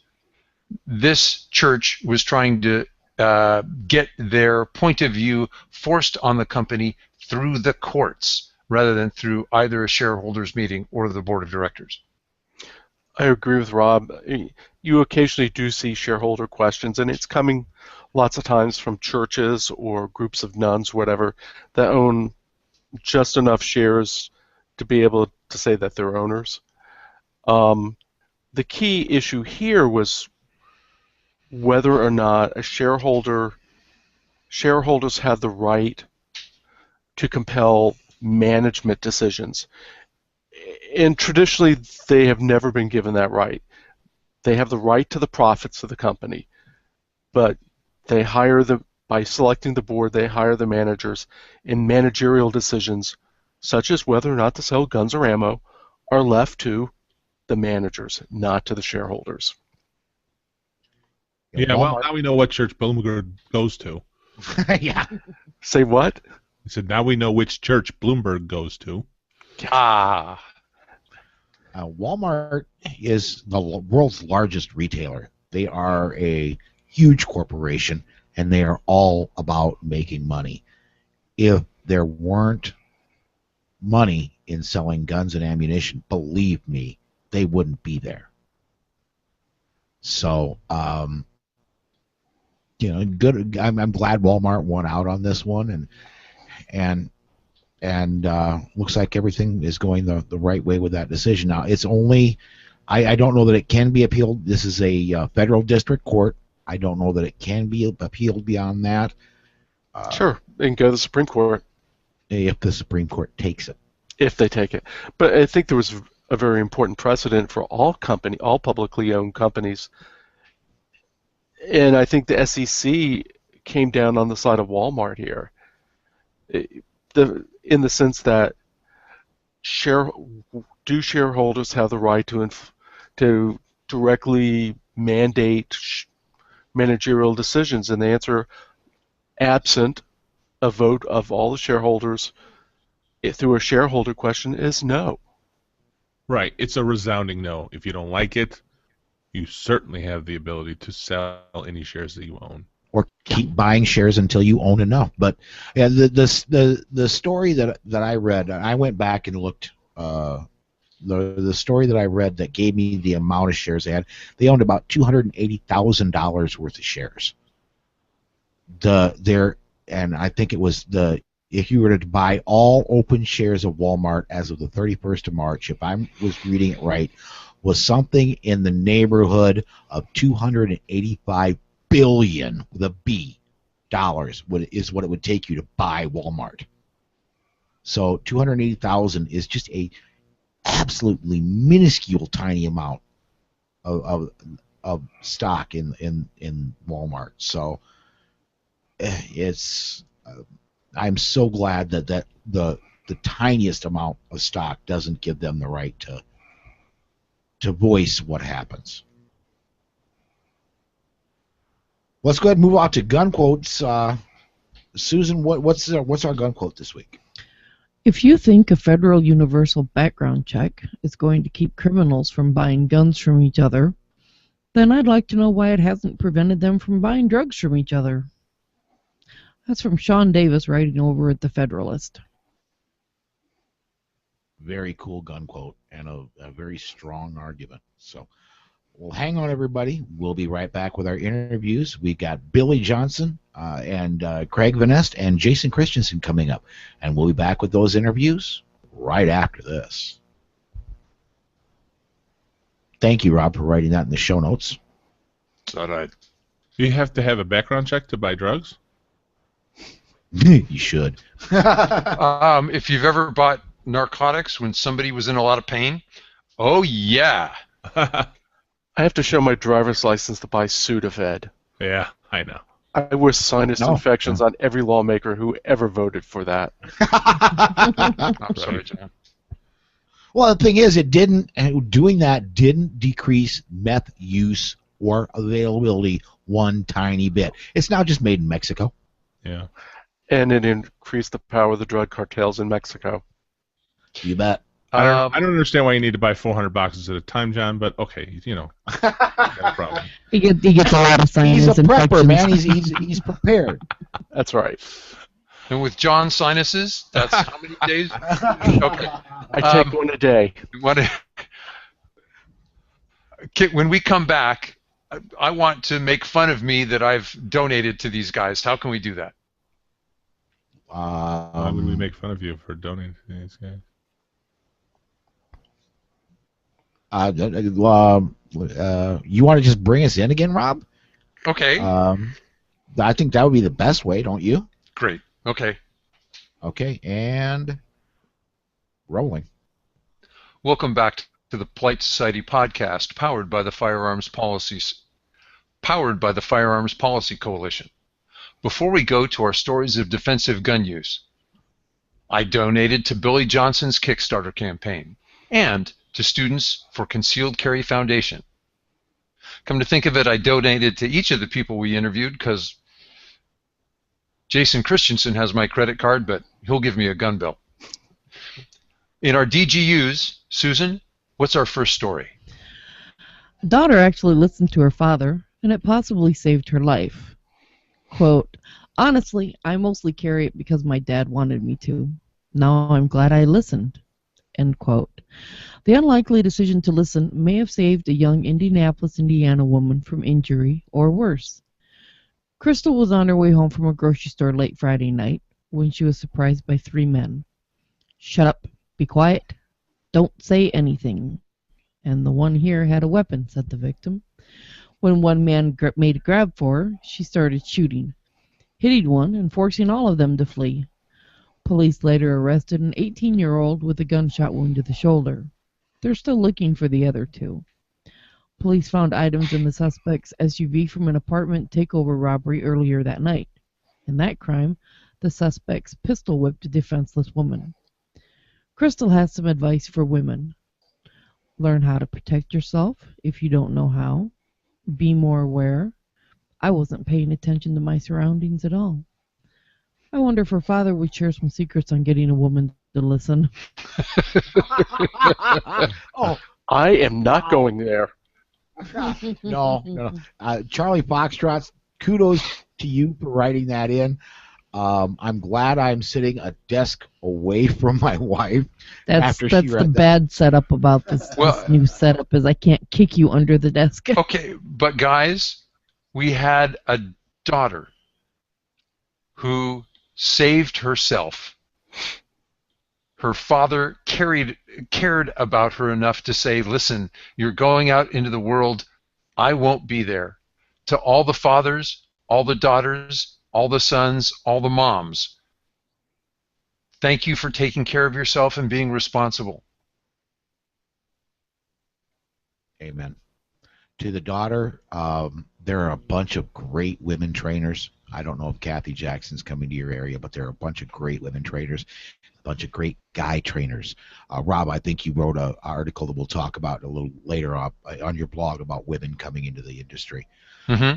But there's a lot of great trainers out there, and not only will you learn about your weapon and how to effectively use it, in every class I know of, you're going to learn about situational awareness and things you can do to increase your situational awareness. So please, everybody get training. I certainly hope this young lady will in the future. You know, this story is obviously has a happy ending for this woman, but we report on defensive gun users every week. They're websites all over the place that report on defensive gun uses. How, I ask you, how could any politician see that story and say that we need more restrictions? It makes me sick. I don't. It's so upsetting to me that any human would say we need more restrictions.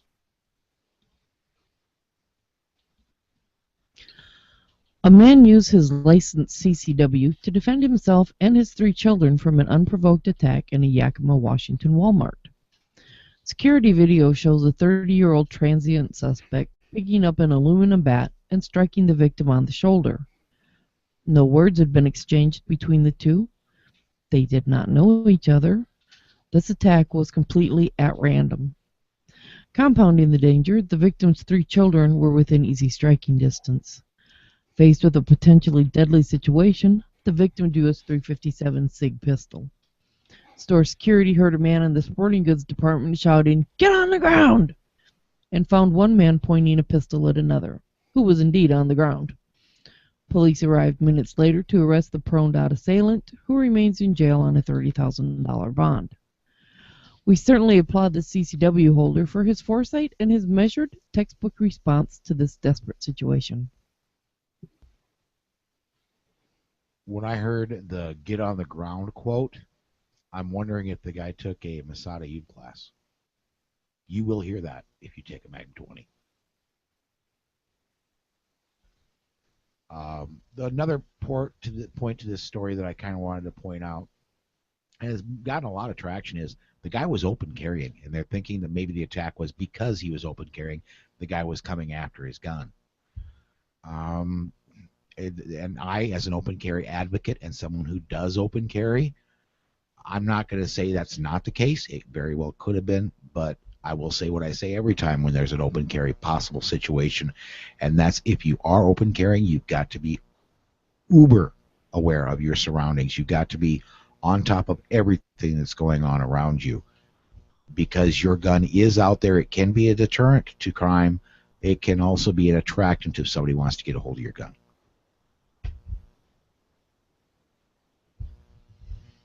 In a textbook failure in the victim selection process, as defined by Masada Ayub, a 22-year-old thug was shot by the man he was pistol whipping. Early Sunday morning, 3 men were walking across the Phoenix Bridge when a stranger approached, pulled a handgun, and pistol whipped one of them. The victim pulled his own handgun and fired several shots, striking the assailant at least once. The alleged criminal expired at the scene.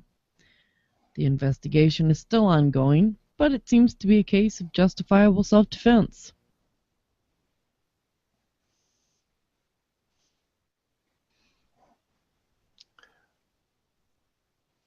I can't disagree with that. A string of violent home invasions was ended by a homeowner with a gun. 2 men went on a home invasion crime spree in Madison, Wisconsin Friday morning. Their string of crimes included armed breaking and entering into 3 homes, and an assault on a 90-year-old woman. It ended with a struggle and a shot fired. Police were too late to help the first 2 residents. However, an armed citizen made all the difference in the third. At 10 o'clock in the morning, 911 received a panicked phone call from a woman locked in her bathroom. She had heard the sounds of a break-in, and her husband had gone to investigate. Invader and homeowner struggled, and a shot was fired.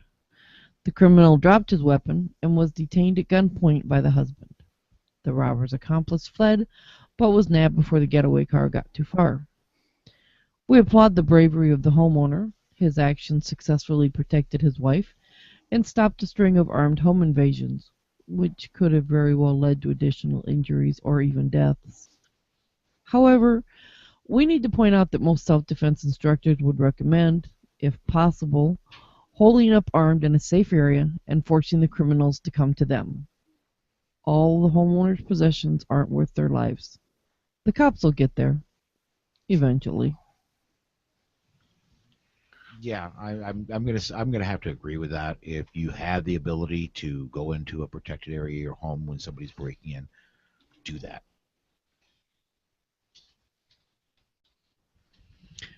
If you don't have a gun, it's best to know somebody with a gun. Early this past Sunday morning, 3 violent criminals splintered the front door of a sleeping Gadsden, Alabama woman.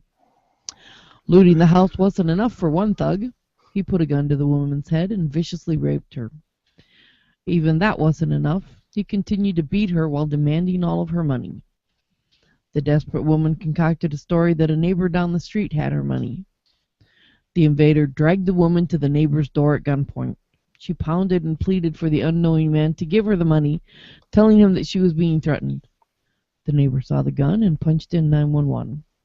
However, the thug didn't give the cops the time to arrive. He yelled for the neighbor to hang up, punctuating his demands with 2 shots, and then aimed his gun at the 59-year-old man. That man was armed. The neighbor's single shot hit the rapist in the chest. The thug ran a short way, then collapsed in a heap and died. The woman was taken to the hospital, the neighbor to police headquarters, and the thug to the morgue. It was found that the dead criminal had packed a lot of violence into his 17 years. Police have not released the dead man's name or description of his 2 accomplices. The Etowah County DA's office said they are reviewing the case to determine if any charges will be filed against the Good Samaritan. At this time, the investigation is ongoing. Stay aware, stay capable, stay safe out there. It's a dangerous world.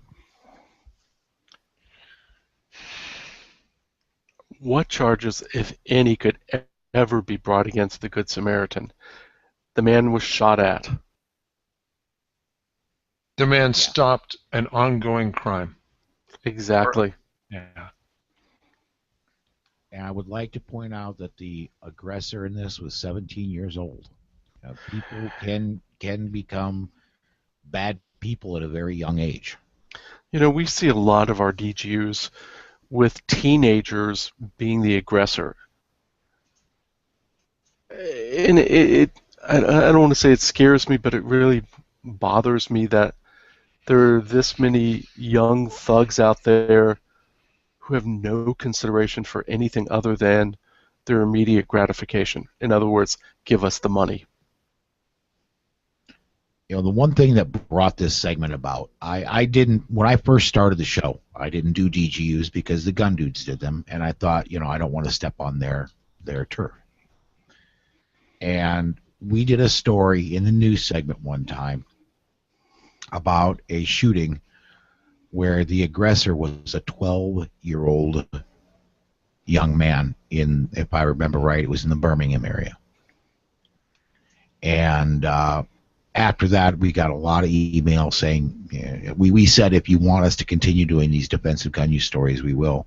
And that's the only thing I've ever had email come back unanimous about, is everybody wanted to say, yes, please continue doing the DGU stories. So we made a whole segment about it. But yeah, we've reported on our show as young as 12 young men, 12-year-old young men dying while aggressively using handguns against people who are armed. And you know, Gadsden's not exactly a big city, maybe 100,000. It's not what you would call the big city. No. Even, you know, even Birmingham isn't a major city. It's certainly bigger than Gadsden, but it's not in the league with, of course, Chicago, New York, L.A., Atlanta. So, well, I do want to mention we do post each of our news and defensive gun use articles at PoliteSocietyPodcast.com, as well as each show we segment it up, and you can download now individual segments of the show if you'd like to share these segments with a friend.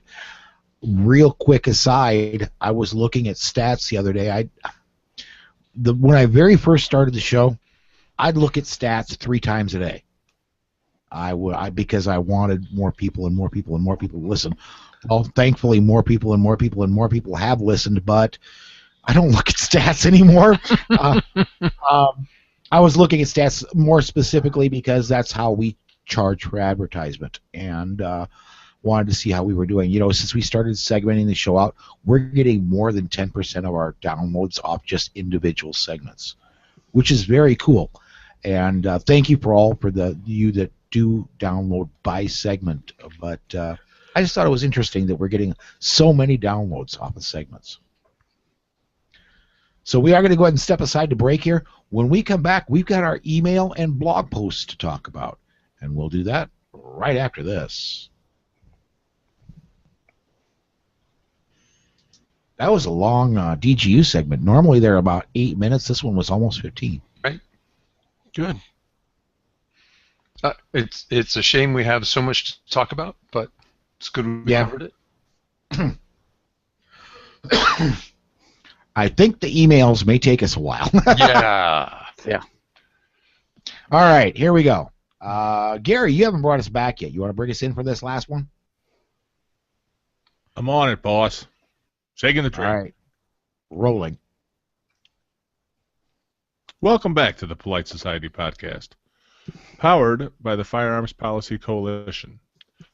We're going to get into our listener email segment. Susan, let's hear the first one. Hi, all. I don't think listener Ken in Phoenix can equate the gun show loophole with selling guns to felons. Closing the loophole does not ensure felons will not be able to buy firearms. Closing the loophole does ensure additional fees, time, and steps to registration for the law-abiding. The only dangerous sales that are closed at this point are the very rare number of private sales by law-abiding sellers to someone without personally knowing the buyer or checking their CHL. Those could be eliminated by encouraging, but not requiring, those the law would realistically affect to ensure the buyer is not a felon. What if we opened up the NICS check to private individuals to have the option, not requirement, to check on the background of a potential buyer without having to fill out a 4473? Background check to registration is a far leap, I'll give Ken that, but they are not two separate things. Currently, there is a buyer's name, date of birth, and birth city tied with an approval number written on a 4473 that also contains make, model, and serial number of a firearm and an address where that firearm can be found. It's a big leap, but it is feasible to use that as a de facto registration. One final point.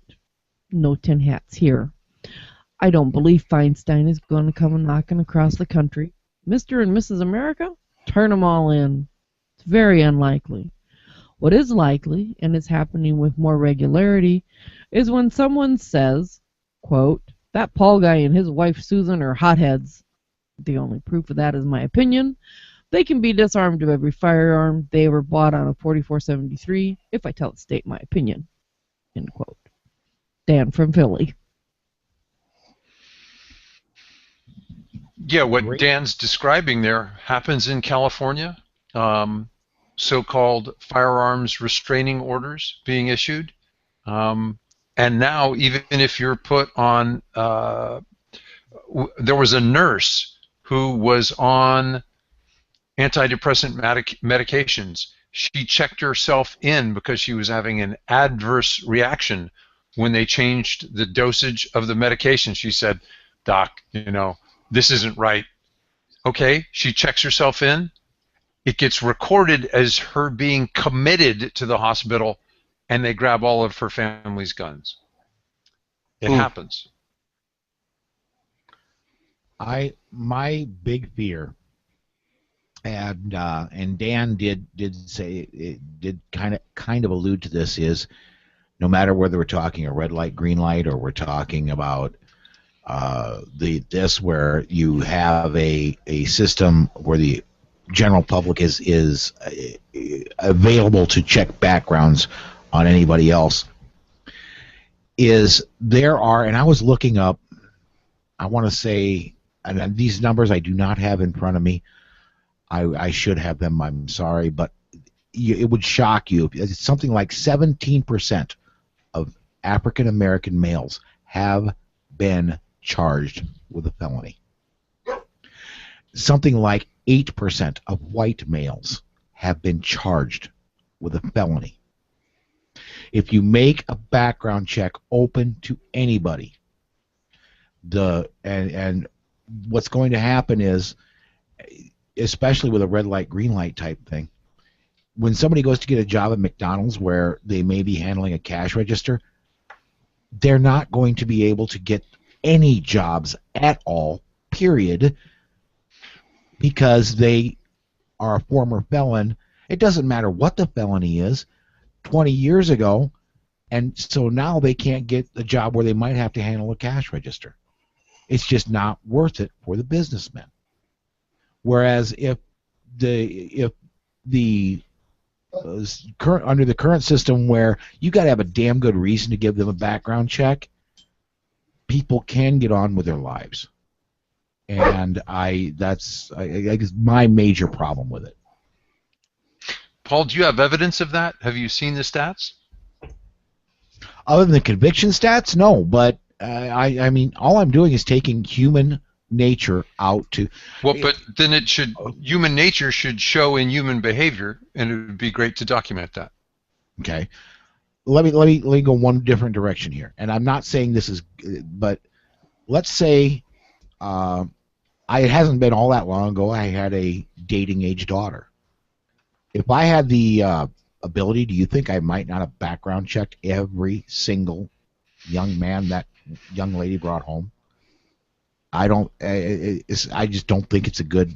I don't think it's a great thing to have available to the general public, because it's going to be used for things other than what it was designed for.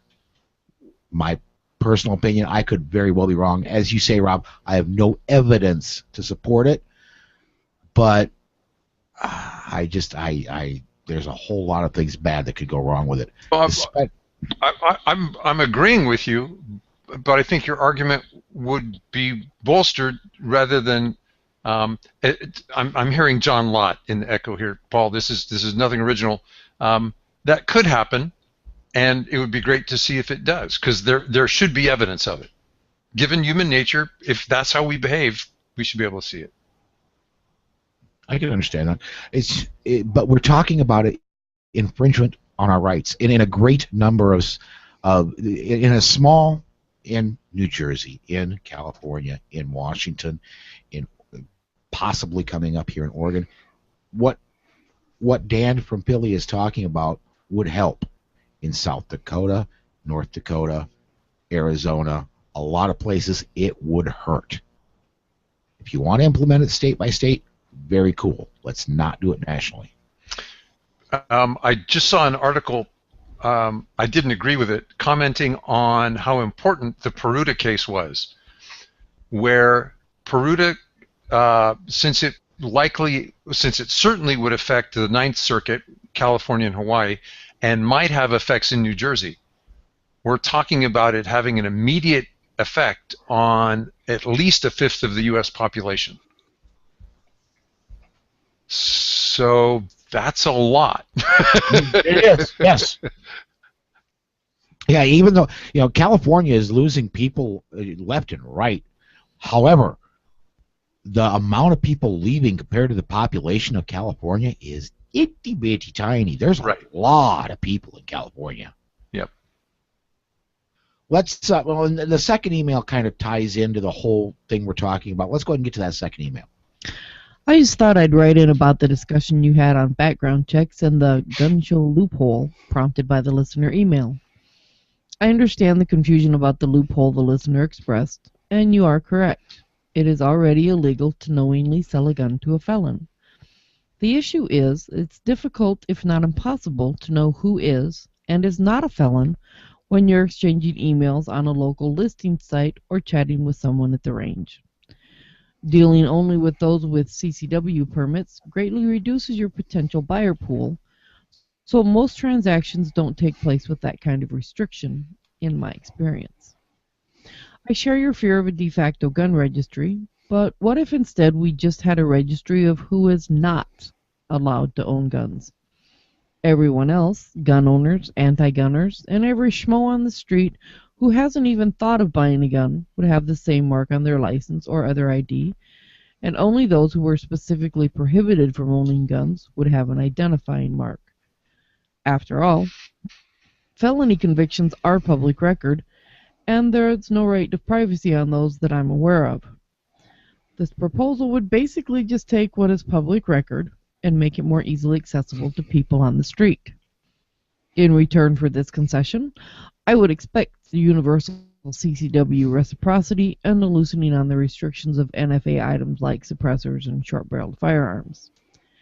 You could, of course, still have people cheating the system with fake IDs, but even now people can cheat the system the same way by stealing an ID of someone else and lying on the 4473 form, or even faking a CCW permit to get out of the background check entirely in some states. Thanks, and keep on trucking. Jake from Iowa. And again, this is coming back to a lot of the same thing. I'm really worried about the scarlet letter or people who are nonviolent felons. And the other thing I wanted to bring up about this is, and Jake brought it up very well. People are still going to get guns. Bad people are still going to get guns. It doesn't matter what we do. If there are guns available to the military, bad people are going to get them. If there are guns available to police, bad people are going to get them. Unless you can uninvent the firearm, which was invented, what, in 1400? You're going to have bad people with guns. No amount of changing the regulations, no amount of doing whatever you're going to do is going to eliminate bad people getting guns. If nothing else, they're going to get their girlfriend who hasn't got a rap sheet a mile long yet, and they're going to have her buy the gun and just give it to them, or him give it to her. Yeah, it's straw purchases. You cannot stop with any way a straw purchase. There's no regulation that will stop it, period, because they're just going to say, look, the gun's for me, and then turn right around and hand it to the bad person. I agree. You know, some of the, quote, Brady bad apple gun dealer lawsuits are over straw purchases, saying that the gun dealer should have known that it was a straw purchase. How? Yeah, exactly. If you can mind read, you don't make your living as a gun dealer. No. Well, yeah, there's a gun store on the border of Chicago that's always being attacked because that's where a lot of the crime guns that are found at scenes in Chicago come from. And I don't know. I haven't been there. I haven't been to the store. I don't know how they operate, but they happen to operate close to where a lot of criminals are. So those criminals are going to use straw purchasers and get the guns. To say that the dealer knew, like I said, I don't know this dealer. Maybe they did. But to say that they did is ridiculous. I mean, I think it's also ridiculous to think that the ATF, if they have a crooked dealer, is not going to step in and shut the guy down and probably throw him in jail. They're looking for people like that. They want to find people like that. It makes their bones. They get to have big press releases. They get to stand beside the U.S. attorney and say, well, we put this bad dealer in jail. Can you imagine a faster way to go to jail? No. Well, I want to back up and talk about Ken's comments as well, because I listened to the podcast and went on the show notes and read them. I appreciate his intentions, but like Paul, I can't approve of his methods. It doesn't work.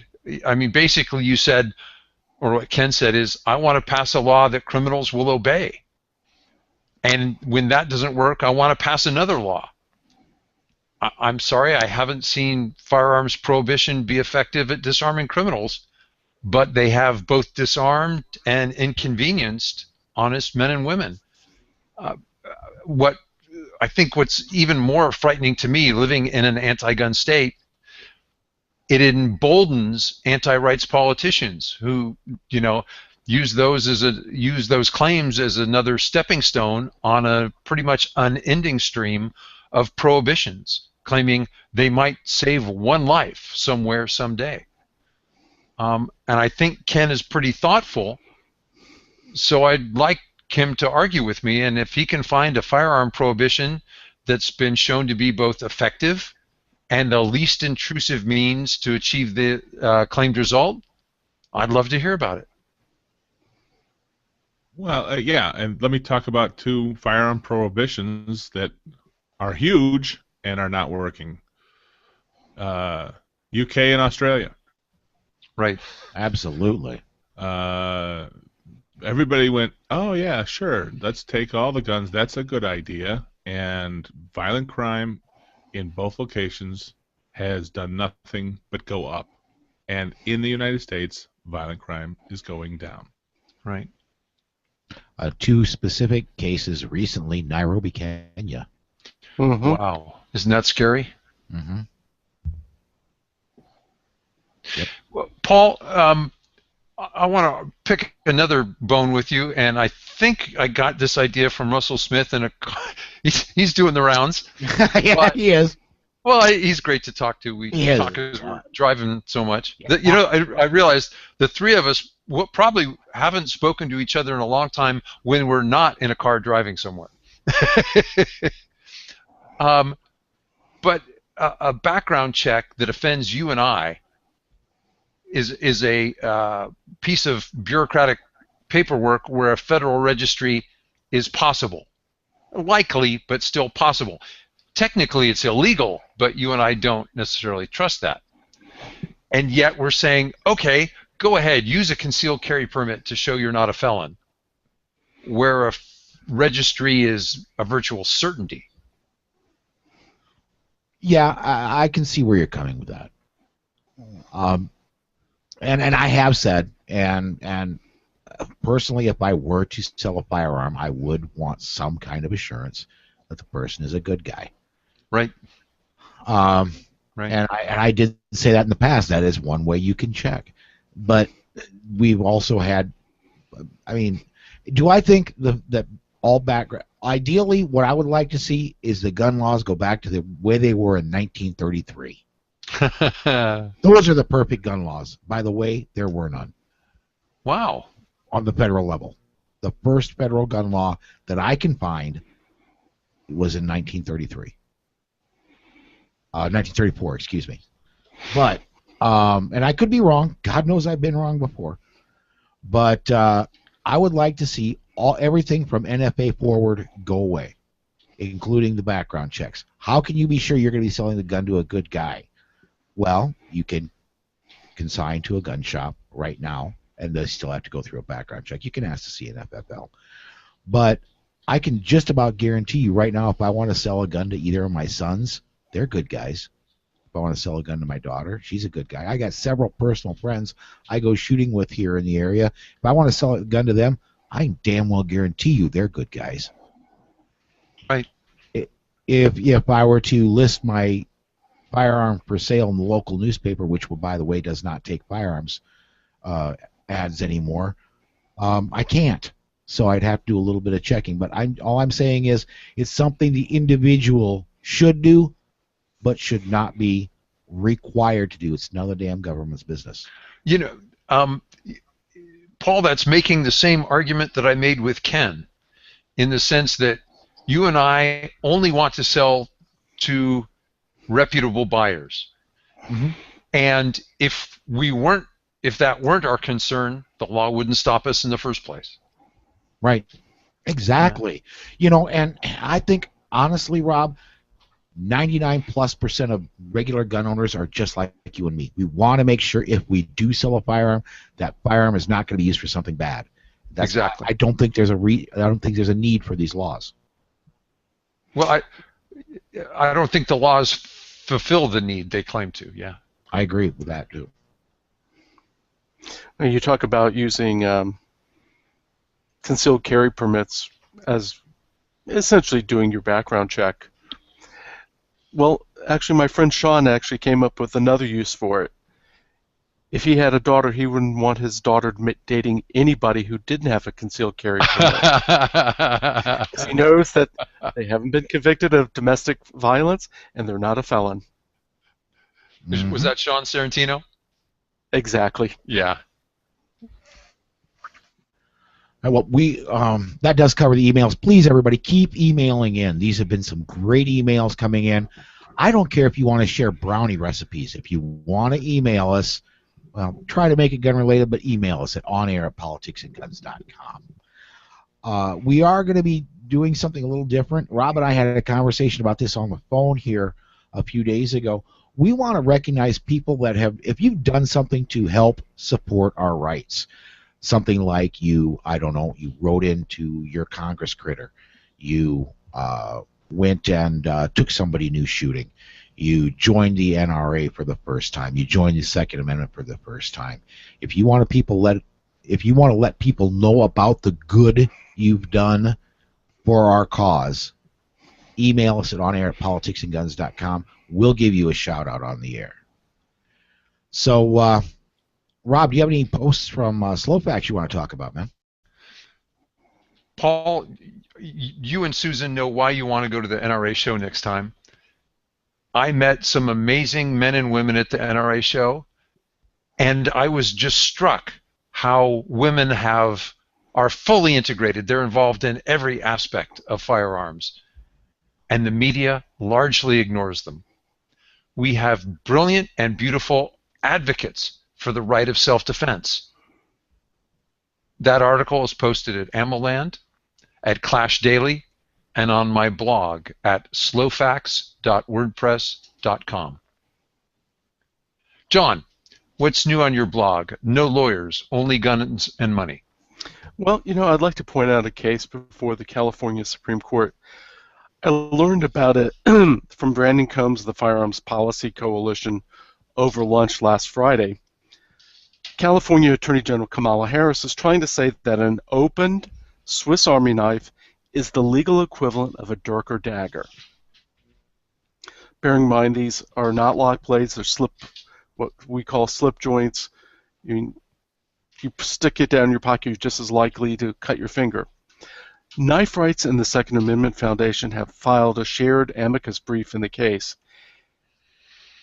The defendant is maybe not the best, but even if we don't like the defendant, knives are tools and that principle needs to be defended. And that's what they're trying to do there. In this case, the defendant lost at the trial court level, won at the California's appeals court level, and then Harris appealed that to the Supreme Court. So you have all these gangbangers going around with Swiss Army knives. That's what she's trying to protect us from. Yeah, right. Yeah, it's just like it is very similar to them taking down the 7-Eleven with the Barretts. And there's a big problem with that. Right. Big problem. And just so that, because we have had people call in and ask, John, write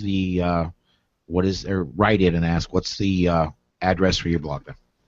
My blog is at onlygunsandmoney.blogspot.com. And we would like to thank Charlie Foxtrot. He writes up our news and our DGUs for us. Even though you don't hear him on the air, he's a big part of what you do here on the air. And if everybody would please just, his blog is Not One More Gun Law. I don't know the exact web address, but I hope to by the next week. Just Google Not One More Gun Law blog. It'll pop up. Go look at his blog as well. He does put up, he and his folks over there do put up some good stuff. Paul, I'd like to make a note right now that today is April 19th, or Patriots Day. It is the anniversary of the Battle of Lexington and Concord, when we started the American Revolution over somebody trying to take our guns away. Mm-hmm. Trying to get guns, cannons, and powder is what they were looking for. Yep. That's right. And I want to thank whoever just popped this into, I think it was Rob just popped it in the show notes. The address for Charlie Foxtrot's blog is Not One More Gun Law, all one word, .blogspot.com. So that does wrap up another episode of the Polite Society podcast. I'd like to thank Billy Johnson, Craig Vanist, and Jason Christiansen for coming on the show today. Who's going to be here? Rob, are you going to be here next week? Plan to. John, you going to be here? As far as I know. And Gary, you're going to be here as well, right? Try and stop me. All right. Well, Susan and I will be here as well. I'm really looking forward to next week's show. We've got Daniel Shaw coming on next week from Gunfighter Cast. He's going to be talking about the Tango Yankee chip and what that's all about. So come join us for that next week. Until then, everybody, stay safe. Be aware. And we'll see you down the road. Yeah, I thought that was going to take a while. 24 minutes, 16 seconds. Before we go away, I do want to thank our sponsors again: Concealment Solutions, Crusader Weaponry, New Jersey Second Amendment Society, and the Firearms Safety Institute. Please go patronize these folks.